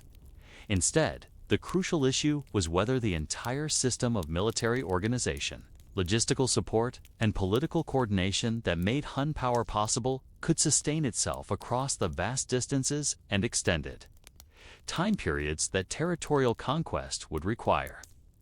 The city of Metz fell to Attila's forces on April 7, 451. After a siege that lasted exactly 4 days, a demonstration of Hun siege capabilities that sent shockwaves throughout Roman Gaul and fundamentally altered the strategic calculations of every commander between the Rhine and the Pyrenees. You can imagine the psychological impact on Roman defenders when they realized that fortifications that had protected their ancestors for centuries could be breached by barbarian armies. Using sophisticated siege equipment operated by engineers who understood Roman defensive weaknesses better than many Roman generals, history records that Attila's advance through Gaul captured numerous cities, including Strasbourg, Mainz, Cologne, and Metz, before his forces reached Orleans, where they encountered their first serious resistance. But these simple geographic markers don't capture the systematic nature of the Hun campaign or the innovative military and political methods that made such rapid territorial conquest possible. The speed of Hun advances through Gallic territories reflected careful strategic planning rather than random destructive raids. Attila's route selection prioritized control of river crossings, road junctions, and supply centers that would deny Roman forces the logistical support needed for organized resistance while providing Hun armies with the resources required for sustained operations. Each captured city extended Hun control over surrounding agricultural areas and communication networks, creating an expanding zone of territory where Roman authority had been effectively eliminated. The siege of Metz revealed both the technical sophistication and the strategic limitations of Hun military capabilities. The city's fortifications were typical of Gallic defensive systems, stone walls built during the 3rd and 4th centuries that had been designed to resist traditional barbarian raids rather than systematic siege operations. Hun engineers quickly identified the weak points where concentrated attack would be most effective, while Hun siege equipment provided the mechanical advantage needed to breach defensive positions that foot soldiers couldn't overcome. But the 4-day duration of the siege also revealed the resource requirements that limited Hun operational flexibility. Siege operations consumed enormous quantities of materials and labor that had to be transported from existing supply bases or captured from local sources. The longer a siege continued, the more Hun forces were tied to specific positions where they became vulnerable to Roman counterattacks, and the more their strategic mobility was compromised by logistical constraints. Attila's solution was to develop what might be called siege blitzkrieg tactics that combined traditional Hun mobility with concentrated siege capabilities. Rather than conducting prolonged operations against heavily fortified positions, Hun forces would identify lightly defended cities that could be captured quickly, then use those positions as bases for expanding their control over surrounding territories. This approach maximized the psychological impact of Hun advances while minimizing the resource costs that extended sieges would have imposed. The human cost of Hun advances through Gaul was enormous and deliberately calculated to maximize political pressure on Roman authorities. Wikipedia records that in 452, Hun forces sacked numerous cities and razed Attila so completely that it was afterwards hard to recognize its original site. This systematic destruction served multiple military and political functions beyond simple pillaging or revenge. The terroristic aspects of Hun warfare were carefully calibrated to serve specific strategic objectives. Cities that surrendered quickly were typically spared major destruction, and their populations were treated according to established Hun protocols for managing conquered territories. Cities that resisted were systematically destroyed, and their populations were killed or enslaved as object lessons for other potential resistors. This approach created powerful incentives for Roman commanders to avoid military confrontations that they were unlikely to win while demonstrating Hun power to potential allies and enemies throughout the region. The administrative challenges of managing conquered territories revealed both the strengths and weaknesses of Hun organizational capabilities. Traditional nomadic societies were organized for mobility rather than territorial administration, while Hun's success had been based on exploiting Roman wealth without assuming responsibility for Roman governmental functions. But territorial conquest required exactly the kind of fixed administrative structures that compromised the mobility advantages that it made Hun military success possible. Attila's approach was to establish minimal administrative presence in conquered territories while extracting maximum short-term benefits that could support continued military operations. Han forces would occupy key strategic positions, river crossings, road junctions, major supply centers, while leaving most territorial administration to local authorities who agreed to provide supplies and cooperation in exchange for Hun protection. This approach minimized Hun administrative costs while providing the local support that sustained extended military campaigns. The coalition that assembled to resist Han advances represented the most formidable opposition that barbarian forces had faced in Europe since the Gothic wars of the previous century. General Idius had succeeded in negotiating alliance agreements with Visigothic King Theodoric I. Frankish leaders, and various other Germanic groups who recognized that Hun territorial expansion threatened their own long-term interests. The resulting coalition possessed professional military capabilities and tactical coordination that significantly exceeded what Attila had encountered in his previous campaigns. Roman preparations for the defense of Gaul revealed both the continuing strengths of imperial military organization and the resource limitations that constrained Roman strategic options. It commanded, perhaps, 30,000 to 40,000 professional soldiers whose training, equipment, and tactical doctrine were comparable to the legions that had conquered the Mediterranean world. But these forces represented virtually the entire available military reserve of the Western Empire. While Hun forces significantly outnumbered the coalition, even without counting their allied Germanic contingents, the strategic geography of the Gallic campaign favored defensive operations that could exploit Roman advantages in logistics and tactical coordination while limiting Hun mobility advantages. The river systems and road networks that connected major Gallic cities provided Roman forces with interior lines of communication that allowed rapid concentration of forces at threatened points. The fortified positions that protected major cities and strategic crossings provided defensive strongholds where Roman tactical advantages could be maximized. Attila's response to these defensive advantages revealed his sophisticated understanding of the relationship between military and political factors in determining campaign outcomes. Rather than accepting the tactical disadvantages associated with direct assault on prepared Roman positions, he initiated a complex series of maneuvers designed to force Roman forces out of their defensive positions while maintaining Hun's strategic initiative. The advance toward Orleans represented a classic example of Hun's strategic method. The city was important enough that Roman forces couldn't allow its capture without losing credibility throughout Gaul. But it was also defended well enough that direct assault would be costly and time-consuming. By threatening Orleans, Attila forced Aetius to commit his available forces to a specific location where they could be engaged under conditions favorable to Hun tactical capabilities. The Siege of Orleans, which lasted for several weeks during May and June 451, tested both Hun siege capabilities and Roman defensive expertise under conditions that neither side had previously experienced. Roman defenders had the advantage of prepared positions and interior communications that allowed efficient coordination of defensive activities. But Hun besiegers possessed siege equipment and engineering expertise that could systematically reduce defensive siege strongholds given sufficient time and resources. The political dimensions of the Orleans siege were as important as the military aspects.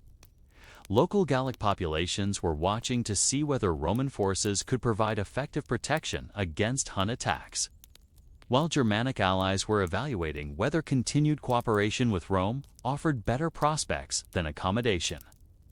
With Hun power, the longer the siege continued, the more Hun military capabilities were demonstrated to potential allies and enemies throughout the region.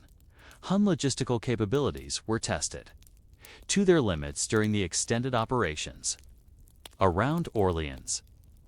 The army that had crossed the Rhine in April was operating several hundred miles from its normal resource base. While the siege operations that were necessary for capturing the city consumed materials and labor that couldn't be easily replaced. From local sources, Hun supply lines were increasingly vulnerable to Roman counterattacks, while the concentration of forces required for siege operations limited Hun's strategic mobility. The intelligence networks that had served Hun's strategic planning so effectively were less useful for managing the tactical challenges of extended siege operations. Information about Roman defensive preparations and political developments remained valuable, but the immediate problems of coordinating siege activities and managing resource constraints required different types of expertise that Hun intelligence specialists hadn't previously needed to develop. Roman tactical innovations during the Orleans siege revealed the adaptability that had made imperial military forces so effective across centuries of diverse conflicts. rather than simply maintaining passive defensive positions. Roman commanders initiated a series of counterattacks and sorties designed to disrupt Hun siege operations while imposing additional costs on Hun logistical systems. These tactical innovations forced Hun forces to maintain larger defensive perimeters and commit more resources to security activities that didn't directly contribute to siege progress. The breakthrough that finally forced Attila to abandon the siege of Orleans came from the arrival of Attila's main army, which had completed its concentration and was prepared to engage Hun forces in a major field battle.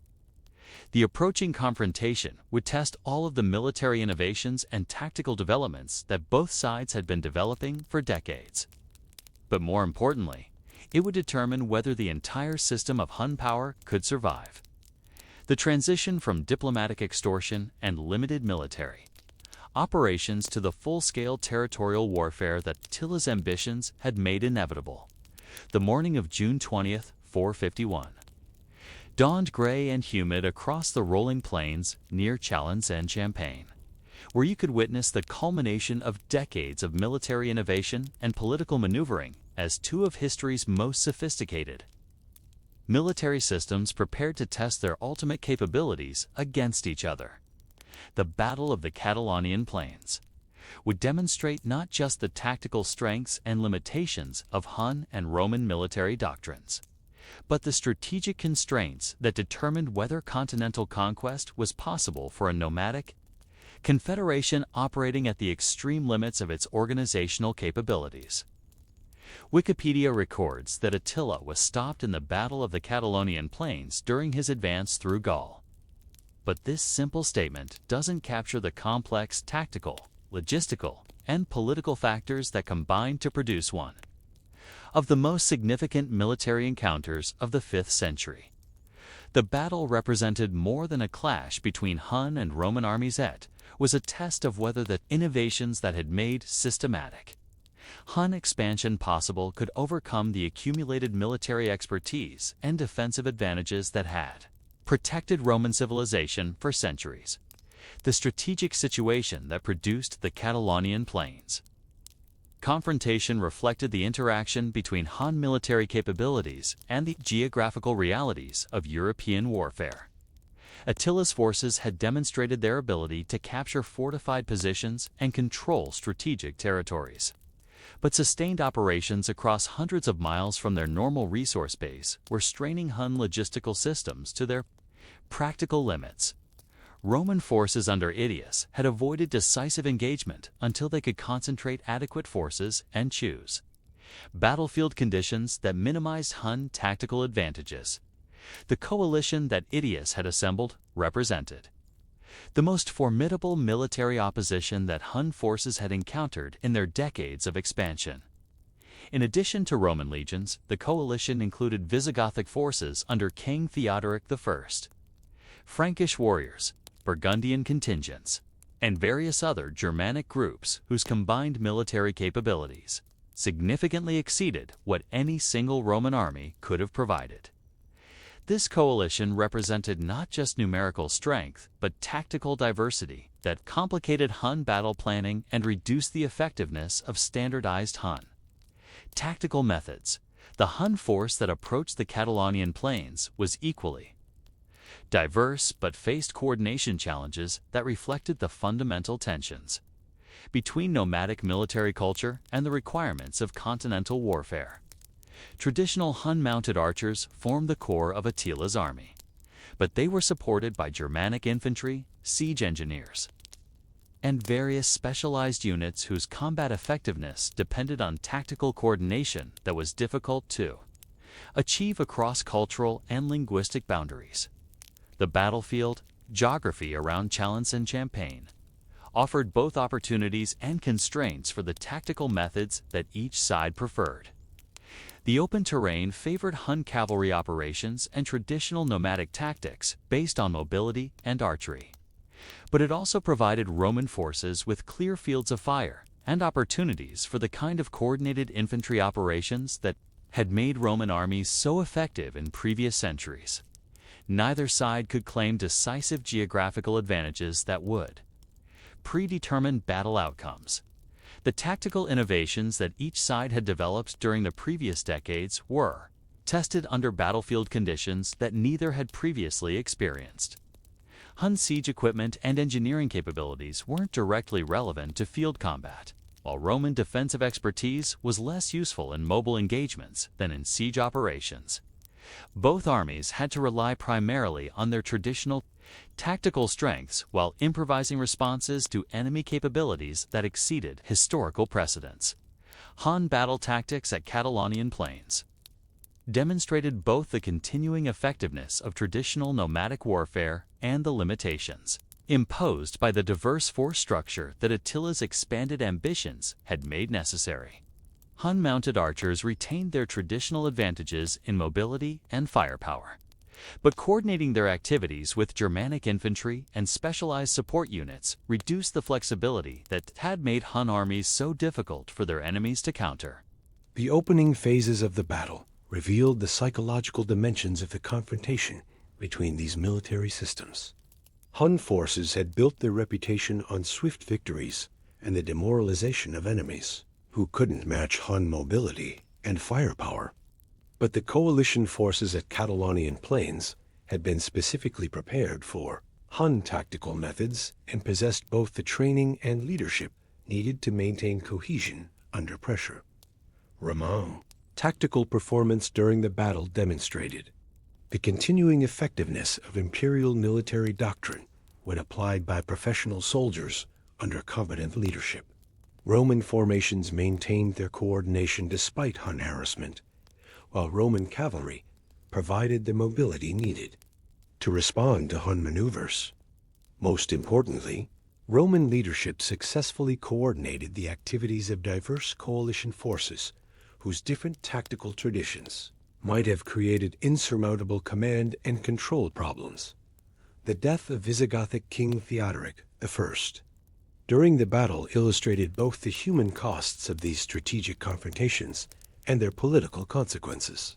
Theodoric's death disrupted Visigothic participation in the coalition and forced Aetius to adjust his tactical plans to accommodate the loss of significant military capabilities.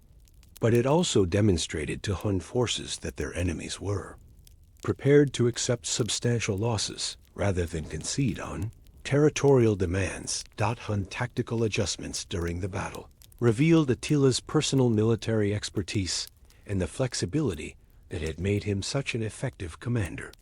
As it became clear that traditional Hun tactics weren't producing decisive results against the prepared coalition forces, Attila shifted to more aggressive methods that maximized Hun combat power while accepting higher casualty rates.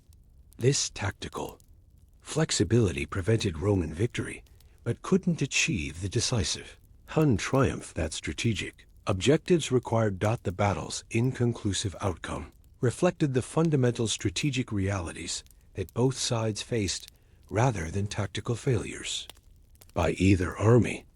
Hun forces had demonstrated their ability to engage successfully against the most formidable opposition that Roman military resources could assemble, but they hadn't achieved the decisive victory that would have broken Roman resistance and opened Gaul to systematic Hun conquest. Roman forces had prevented Hun breakthrough, but hadn't inflicted sufficient damage to eliminate Hun military capabilities or force Hun withdrawal from Gallic territories. The logistical constraints that had influenced Hun strategic planning throughout the Gallic campaign became decisive factors in determining post-battle developments. Hun forces operating hundreds of miles from their normal resource base couldn't sustain indefinite operations against organized opposition, while the extended siege operations and major battle had consumed the materials and personnel that couldn't be easily replaced. Roman forces, despite their tactical success, lacked the offensive capabilities needed to pursue retreating Hun armies or recover lost territories. Attila's decision to withdraw from Gaul reflected sophisticated strategic analysis, rather than tactical defeat or loss of confidence in Hun military capabilities. The Gallic campaign had achieved several important Hun objectives, demonstrating Hun power throughout Western Europe, extracting significant wealth from captured territories, and establishing Hun influence over strategic areas that had previously been under Roman control. But continued operations would have required resource commitments that exceeded Hun capabilities while offering diminishing returns in terms of practical strategic advantages. The political consequences of the Catalonian Plains confrontation extended far beyond the immediate military results. Hun withdrawal from Gaul preserved Roman control over vital territories but didn't restore Roman military superiority or eliminate Hun threats to other imperial territories. The coalition that had successfully resisted Hun expansion dissolved after achieving its immediate objectives, leaving individual Roman commanders to deal with continuing Hun pressure through traditional diplomatic and military methods. The strategic lessons that Attila derived from the Gallic campaign would influence his subsequent policies and military planning. The campaign had revealed both the possibilities and limitations of Hun territorial expansion while providing valuable information about Roman military capabilities and political constraints. But it had also demonstrated that Hun power was approaching the natural limits imposed by the organizational and logistical requirements of continental conquest. As Hun forces recrossed the Rhine and returned to their traditional territories along the Danube, the fundamental questions about Hun's strategic objectives remained unresolved. Had the Gallic campaign represented the high water mark of Hun expansion, or was it merely a preliminary test of capabilities that would be applied more effectively in future operations? The answer would emerge in the following year when Attila turned his attention southward toward the wealthy territories of Romagna, Italy. In the spring of 452, as the Alpine snows began their annual retreat and the first merchant caravans prepared for the journey across the mountain passes, you could have observed a phenomenon that would have seemed impossible to previous generations of Roman citizens. Barbarian armies marching unopposed through the fertile plains of northern Italy, while Roman authorities evacuated civilians and desperately sought diplomatic solutions to military problems they could no longer solve through force of arms. History records that, in 452, invading and ravaging Italy along the way, his army sacked numerous cities and razed Aquileia so completely that it was afterwards hard to recognize its original site. But the destruction of individual cities, however complete, tells only part of the story of how Attila's invasion of Italy represented both the culmination of Hun military capabilities and the beginning of their ultimate strategic limitations. Decision to invade Italy reflected Attila's analysis of the strategic situation that had emerged following the Catalonian Plains campaign. The withdrawal from Gaul hadn't represented military defeat, but rather a recognition that continued operations in that theater wouldn't produce decisive results commensurate with their resource costs. Italy offered different strategic possibilities: greater wealth, weaker military opposition, and psychological significance that might break Roman resistance more effectively than territorial conquest in Gaul had achieved. The geographical challenges of Italian operations were fundamentally different from those that Hun armies had previously encountered. The Alpine passes that provided access to northern Italy created natural choke points where small defending forces could potentially halt much larger invading armies. But Roman military resources were insufficient to maintain effective Alpine defenses, while Hun intelligence networks had identified the passes and routes that offered the best opportunities for rapid penetration into Italian territories. Hun logistical preparations for the Italian campaign revealed the sophisticated administrative capabilities that Attila had developed during his decades of military expansion. Moving large armies across mountain terrain required careful coordination of supply systems, route planning, and equipment management that exceeded the requirements of previous Hun operations. The mobile siege equipment that had proved so effective in Gaul had to be modified for transport across alpine routes, while supply arrangements had to account for the limited local resources available in mountainous terrain. The composition of Attila's invasion force reflected both the military lessons learned during the Gallic campaign and the political requirements of maintaining Hun Confederation unity. Traditional Hun mounted archery units remained the core of the army's combat capabilities, but they were supplemented with Germanic infantry, specialized siege personnel, and logistical support units whose contributions had proved essential for sustained operations in hostile territory. The speed of Hun advances through northern Italy demonstrated both the effectiveness of Hun military methods and the collapse of Roman defensive capabilities in the region. Wikipedia records that Hun forces sacked numerous cities and ravaged Italy along the way, advancing as far as the Po River without encountering organized military resistance that could significantly delay their progress.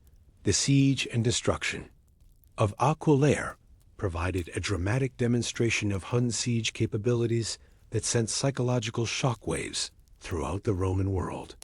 Aquilare was one of the most important cities in northern Italy, a major commercial center with substantial defensive fortifications that had protected the region against barbarian invasions for centuries.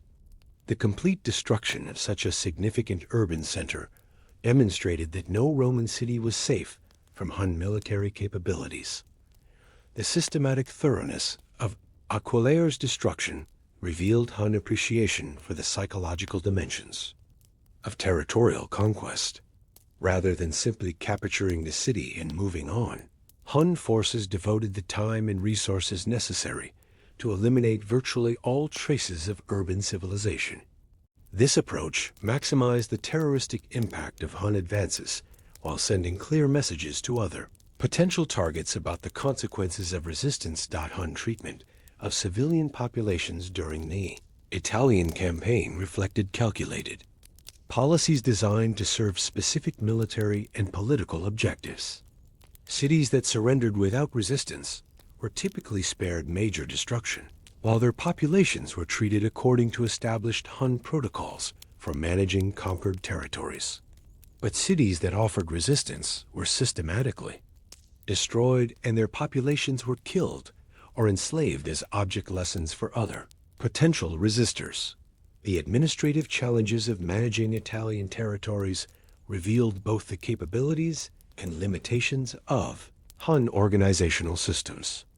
Traditional nomadic administration was designed for managing tribal confederations and tribute relationships rather than governing settled urban populations with complex economic and social structures. Hun forces could extract wealth and resources from Italian cities, but couldn't provide the governmental services that urban civilizations required for continued functioning. Roman military responses to the Hun invasion revealed the Western Empire's fundamental strategic weaknesses while demonstrating the continuing effectiveness of individual Roman commanders operating under desperate circumstances. Emperor Valentinian III lacked the military resources needed for effective resistance to Hun armies, while General Aetius was engaged in other operations that prevented concentration of available Roman forces against the Hun invasion. The political dimensions of the Italian invasion created additional pressures that influenced Hun's strategic calculations. Unlike the Gallic campaign, which had primarily involved military objectives, the invasion of Italy directly threatened the symbolic and administrative center of Western Roman power. Success in Italy might achieve the decisive political results that military victories in peripheral territories had failed to produce. Hun intelligence networks had provided detailed information about Roman defensive preparations and political developments that influenced campaign planning. The information available to Attila indicated that Roman military resources were insufficient for effective resistance, while Roman political divisions created opportunities for diplomatic initiatives that might achieve Hun objectives without costly military operations. The logistical constraints that had influenced Hun operations throughout their expansion became particularly acute during the Italian campaign. Hun forces were operating at extreme distances from their normal resource base, while conducting operations in territories where local resources were insufficient to support large armies for extended periods. The siege operations that were necessary for capturing major Italian cities consumed materials and personnel that were difficult to replace from available supplies. The seasonal factors that governed agricultural production in northern Italy created additional time pressures that influenced Hun strategic planning. The campaign had begun in spring when local food supplies were at their annual minimum, while the harvest season that would provide abundant resources was still months away. Hun forces needed to achieve their objectives quickly or face increasing supply difficulties as the campaign extended into autumn and winter. That Roman diplomatic initiatives during the campaign revealed both the empire's desperation and the continuing sophistication of Roman international relations. Unable to provide effective military resistance, Roman authorities sought negotiated solutions that might preserve essential imperial interests while accepting Hun territorial demands. These diplomatic efforts created opportunities for face-saving compromises that might serve both sides' interests while avoiding the costs associated with continued military confrontation. The meeting between Attila and Pope Leo I, that traditionally marks the end of the Italian campaign, has become legendary in Christian historiography, but its historical significance lies less in any miraculous intervention than in its demonstration of the complex political calculations that influenced Hun strategic decisions. The Pope represented not just religious authority, but the sophisticated diplomatic expertise that had served Roman international relations for centuries. The negotiations that led to Hun withdrawal from Italy reflected Attila's realistic assessment of the strategic situation that his forces faced. The campaign had achieved several important objectives, demonstrating Hun power throughout the Roman heartland, extracting significant wealth from captured territories, and establishing Hun influence over areas that had previously been secure from barbarian threats. But continued operations would have required resource commitments that exceeded Hun capabilities while offering diminishing returns in terms of practical advantages. The terms of Hun withdrawal weren't recorded in detail by contemporary sources, but they probably included tribute payments, territorial concessions, and political agreements that served Hun interests while allowing Roman authorities to claim that imperial dignity had been preserved. These arrangements followed patterns that had been established during previous Hun-Roman negotiations, adapted to the specific circumstances created by Hun military success in Italy.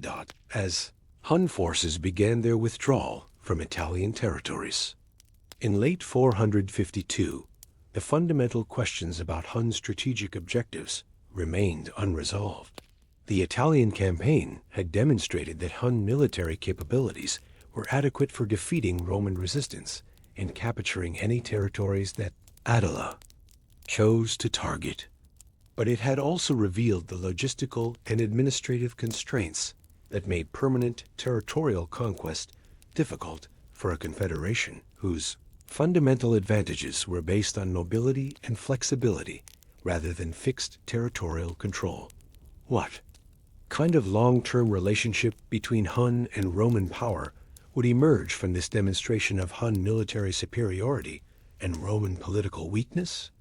The answer would be determined by factors that extended beyond military capabilities to include the economic, political, and cultural dynamics that governed the sustainability of nomadic empire in the settled world of late antiquity. The great feast hall of Attila's palace on the Pannonian plain had never hosted a celebration quite like the one that unfolded on the evening of Aval, March 15, 453, as wedding guests from dozens of tribal confederations raised their cups in honor of their supreme leader's marriage to the young Germanic princess Ildiko.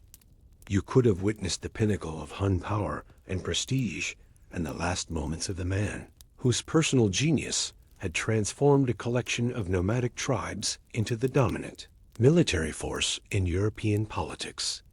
The palace itself represented the remarkable transformation that Hun society had undergone during Attila's reign. What had begun as the traditional mobile camps of nomadic peoples had evolved into a substantial fixed settlement that combined nomadic architectural traditions with luxury goods and architectural elements captured or purchased from the Roman world.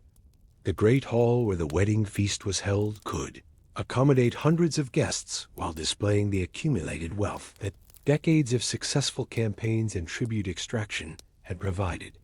History records that in AD 453, Attila died in bed, supposedly due to a nosebleed caused by a brain hemorrhage, after a heavy feast and drinking on his wedding night to new bride Ildiko. But this clinical description of the night's tragic conclusion doesn't capture the political significance of the wedding celebration or the complex personal and political factors that had brought together this extraordinary assembly of nomadic nobility. Ildiko herself represented both the scope of Hun influence and the personal dimensions of Attila's political calculations.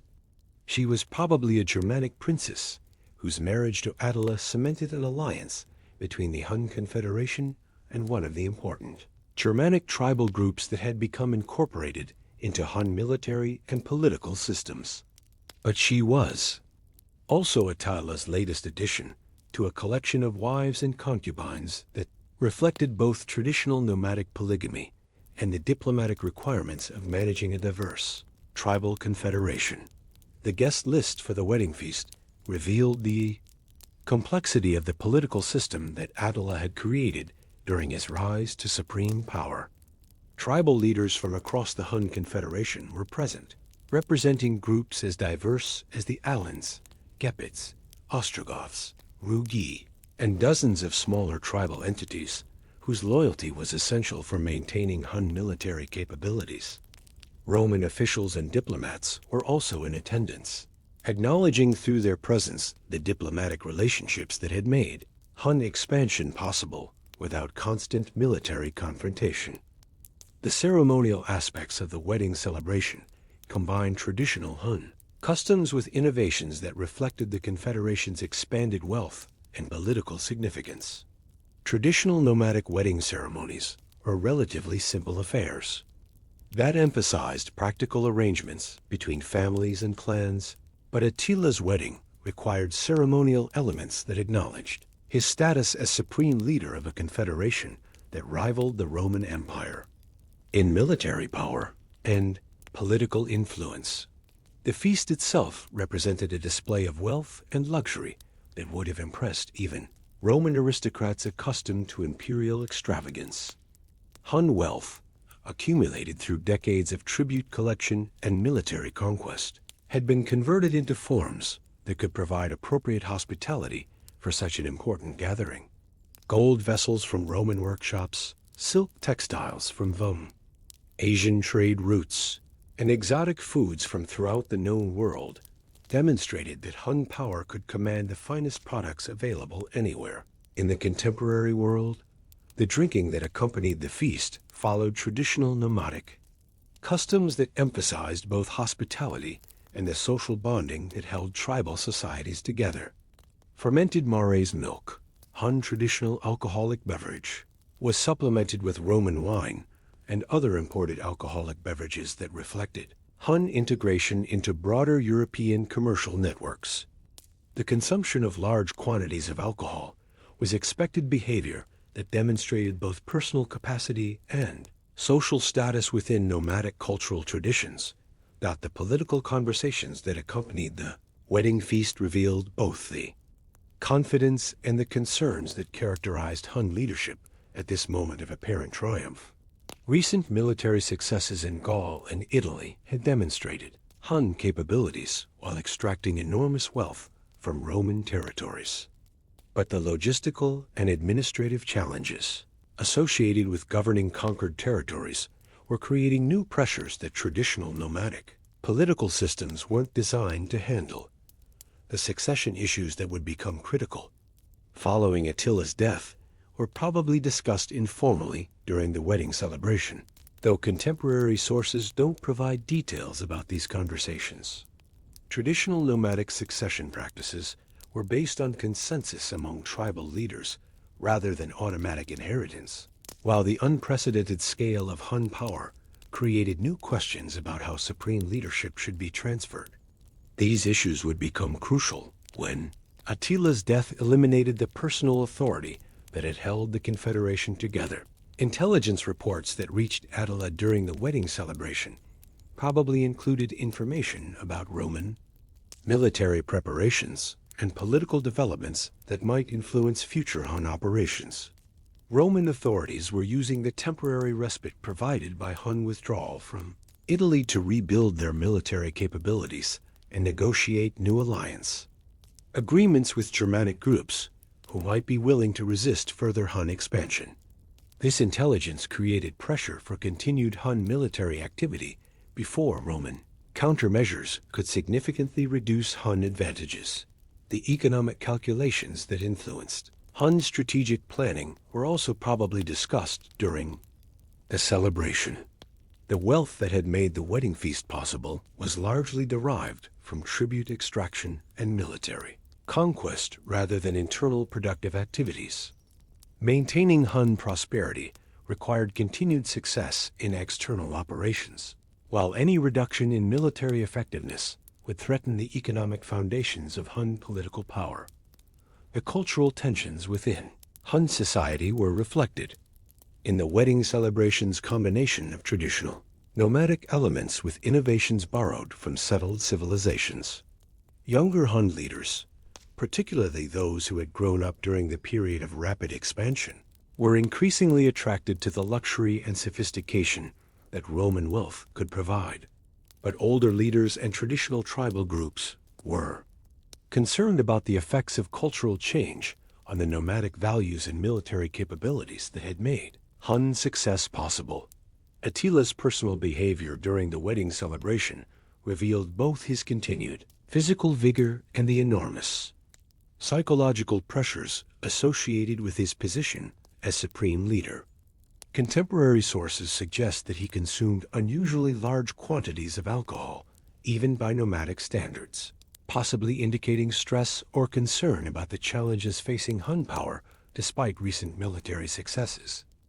The private moments between Attila and his new bride, away from the public celebration, remain unknown to historical record. But their brief marriage represented personal dimensions of nomadic leadership that are often overlooked in accounts that focus on military and political achievements. Even supreme leaders of great confederations had personal lives, individual relationships, and private concerns that influenced their public decision-making. The medical factors that contributed to Attila's death during the wedding night were probably related to a combination of alcohol consumption, physical exertion, and underlying health conditions that hadn't been apparent during his normal activities. The nosebleed caused by a brain hemorrhage that contemporary sources describe suggests either a stroke or other cardiovascular event that could have been precipitated by the unusual stresses of the wedding celebration. The immediate aftermath of Attila's death revealed both the loyalty and the confusion that characterized Hun political culture when confronted with unprecedented circumstances. Hun guards and personal retainers who discovered the supreme leader's body faced the immediate problem of how to announce his death without precipitating political panic or military chaos. The procedures for managing such a crisis hadn't been established because previous Hun leaders hadn't achieved the level of personal authority that made their deaths potential threats to Confederation survival. The political calculations that began immediately after Attila's death would determine not just the future of Hun power, but the broader balance of European politics for generations to come. The confederation that Attila had built through personal genius and military innovation was about to face its ultimate test, whether the institutional structures he had created could survive without the exceptional leadership that had made them possible. But as the wedding guests gradually learned of their host's death, and began to consider its implications for their own peoples and territories. The immediate question wasn't about long-term historical consequences. Instead, the crucial issue was whether the Hun Confederation could maintain its unity and effectiveness long enough to manage the succession crisis that would determine the fate of the most powerful barbarian state in European history. The funeral pyre of Attila the Hun burned for 3 days and nights in April 453, its smoke rising into the spring sky over the Pannonian plain like a signal marking the end of an era in European history. As you watched the flames consume the body of the man who had terrorized Rome and extracted tribute from the greatest empire in the world, you were witnessing not just the death of an extraordinary individual, but the beginning of a collapse that would transform the political map of Europe within a single generation.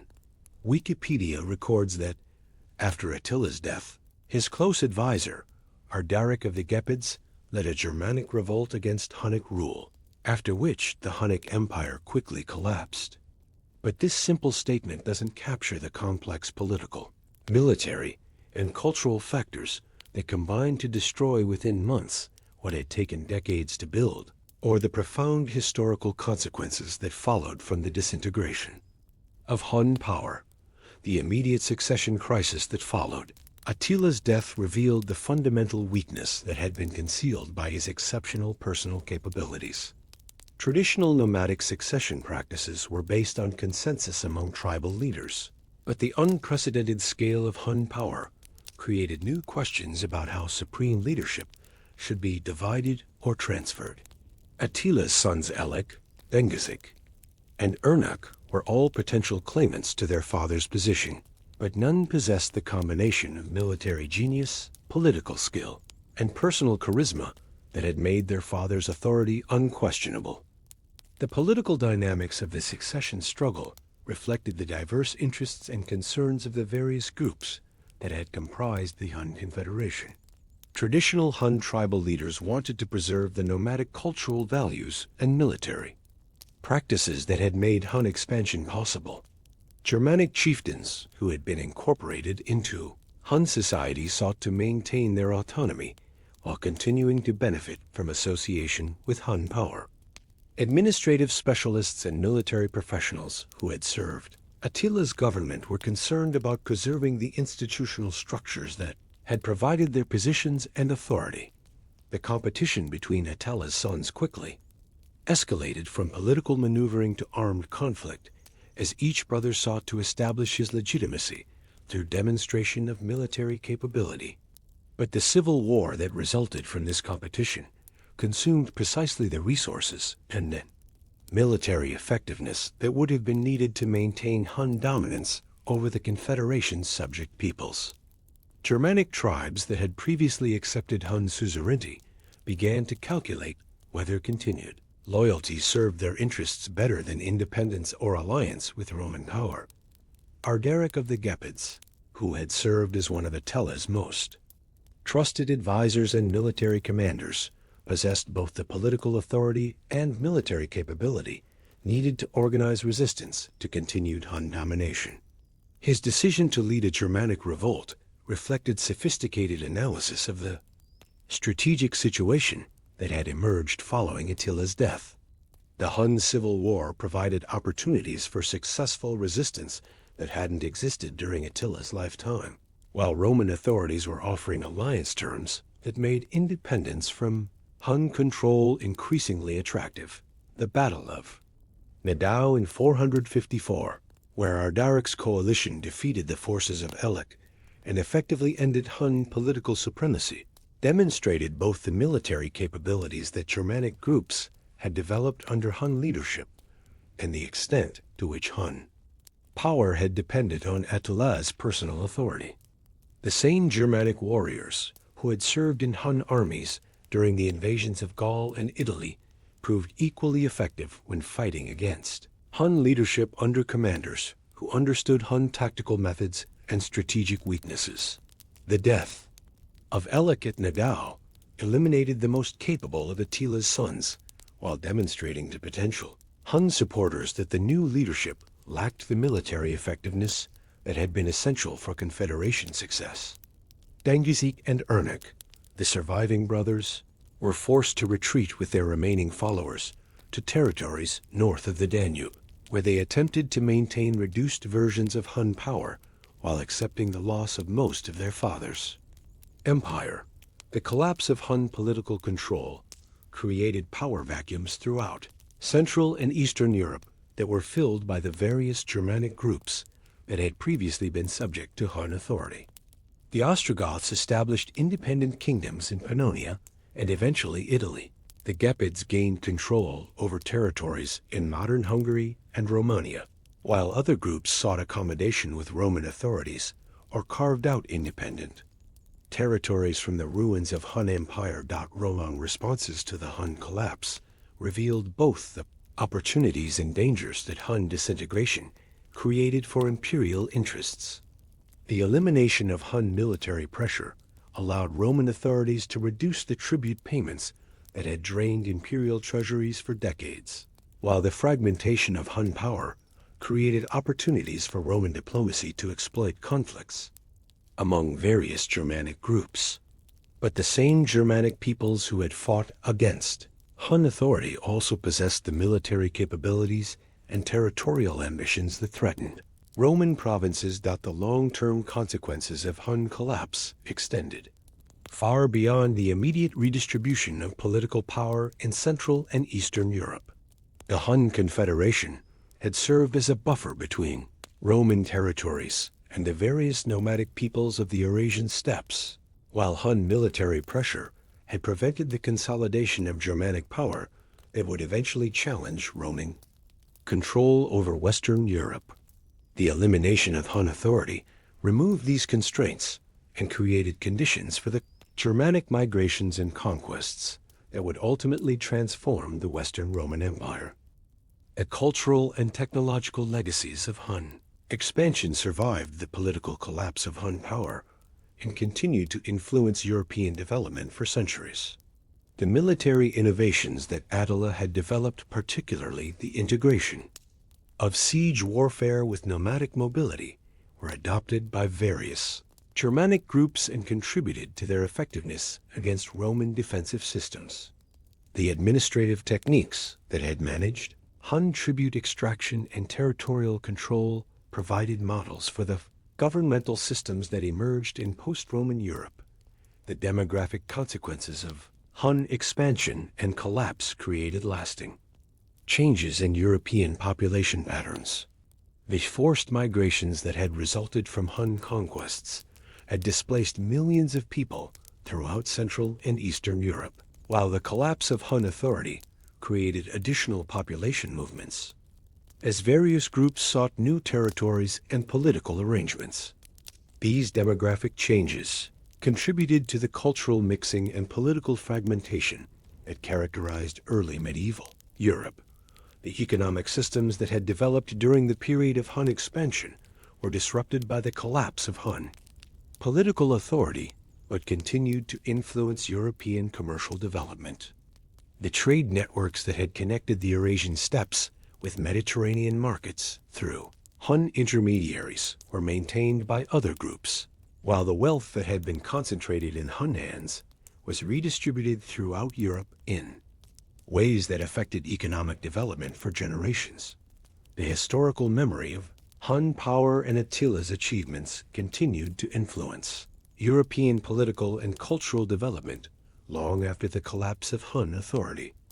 Attila became a legendary figure whose reputation for military genius and political effectiveness provided a model for later rulers who sought to unite diverse peoples under centralized authority. The Hun example also provided cautionary lessons about the dangers of political systems that depended too heavily on exceptional individual leadership.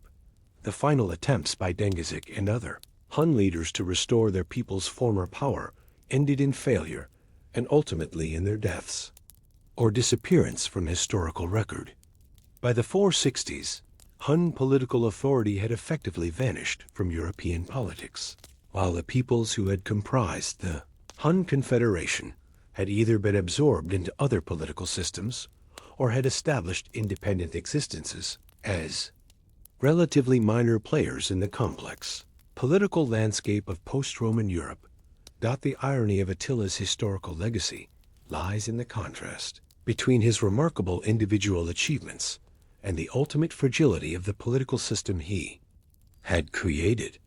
The boy who had learned to string his first bow on the Pannonian grasslands had grown into the most formidable barbarian leader in European history, extracting tribute from Rome and commanding armies that could defeat the combined forces of the Western world.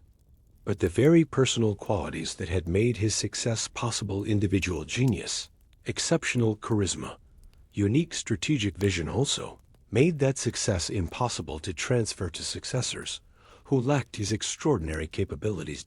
As the last smoke from Attila's funeral pyre disappeared into the spring sky, you were witnessing not just the end of a remarkable life, but the conclusion of a unique experiment in nomadic empire that had briefly seemed capable of replacing Roman civilization with an alternative form of European political organization. The failure of that experiment would leave Rome without its most formidable external challenge, while creating the conditions for the internal transformations that would ultimately produce medieval Europe from the ruins of ancient imperial authority. As autumn settles over the quiet plains where Attila's palace once stood, you can still hear, if you listen carefully enough, the ghost of an echo that speaks to something profound about the nature of historical change and the limits of individual ambition. The grass grows peacefully now, where once the most feared man in Europe planned campaigns that would shake the foundations of imperial Rome. And in this pastoral silence lies perhaps the most important lesson of the entire extraordinary story. The tale of Attila the Hun, from his childhood, struggles with that first stubborn bowstring, to his death in a wedding bed, surrounded by the accumulated wealth of continents, reminds us that even the most remarkable individuals operate within constraints larger than personal genius can overcome. He had learned to extract tribute from the mightiest empire the world had ever known, had commanded armies that could capture any city he chose to attack, had built a confederation that stretched from the Rhine to the Caucasus. Yet all of this collapsed within months of his death because it had depended too heavily on capabilities that could not be transferred or institutionalized. Perhaps that is what makes these stories suitable for sleep, not because they are boring, but because they remind us of the ultimately temporary nature of all human achievement, even the most spectacular. The boy practicing archery on the steppes could not have imagined that his name would echo through 15 centuries of European memory, just as he could not have foreseen that the empire he built would vanish faster than the smoke from his funeral pyre. In the end, Attila's greatest achievement may have been not what he built, but what his rise and fall revealed about the world he lived, in a world balanced precariously between the fading authority of ancient Rome and the emerging energy of the peoples who would create medieval Europe. His story illuminates that crucial moment when the old certainties were crumbling, but the new patterns had not yet solidified, when individual genius could briefly reshape continental politics before the deeper currents of historical change reasserted their dominion. And so the hoofbeats fade into silence, and the great wheel of history turns toward whatever comes next, carrying with it the memory of a man who almost changed everything, and the quiet reminder that all human ambitions, however vast, eventually return to the earth from which they came.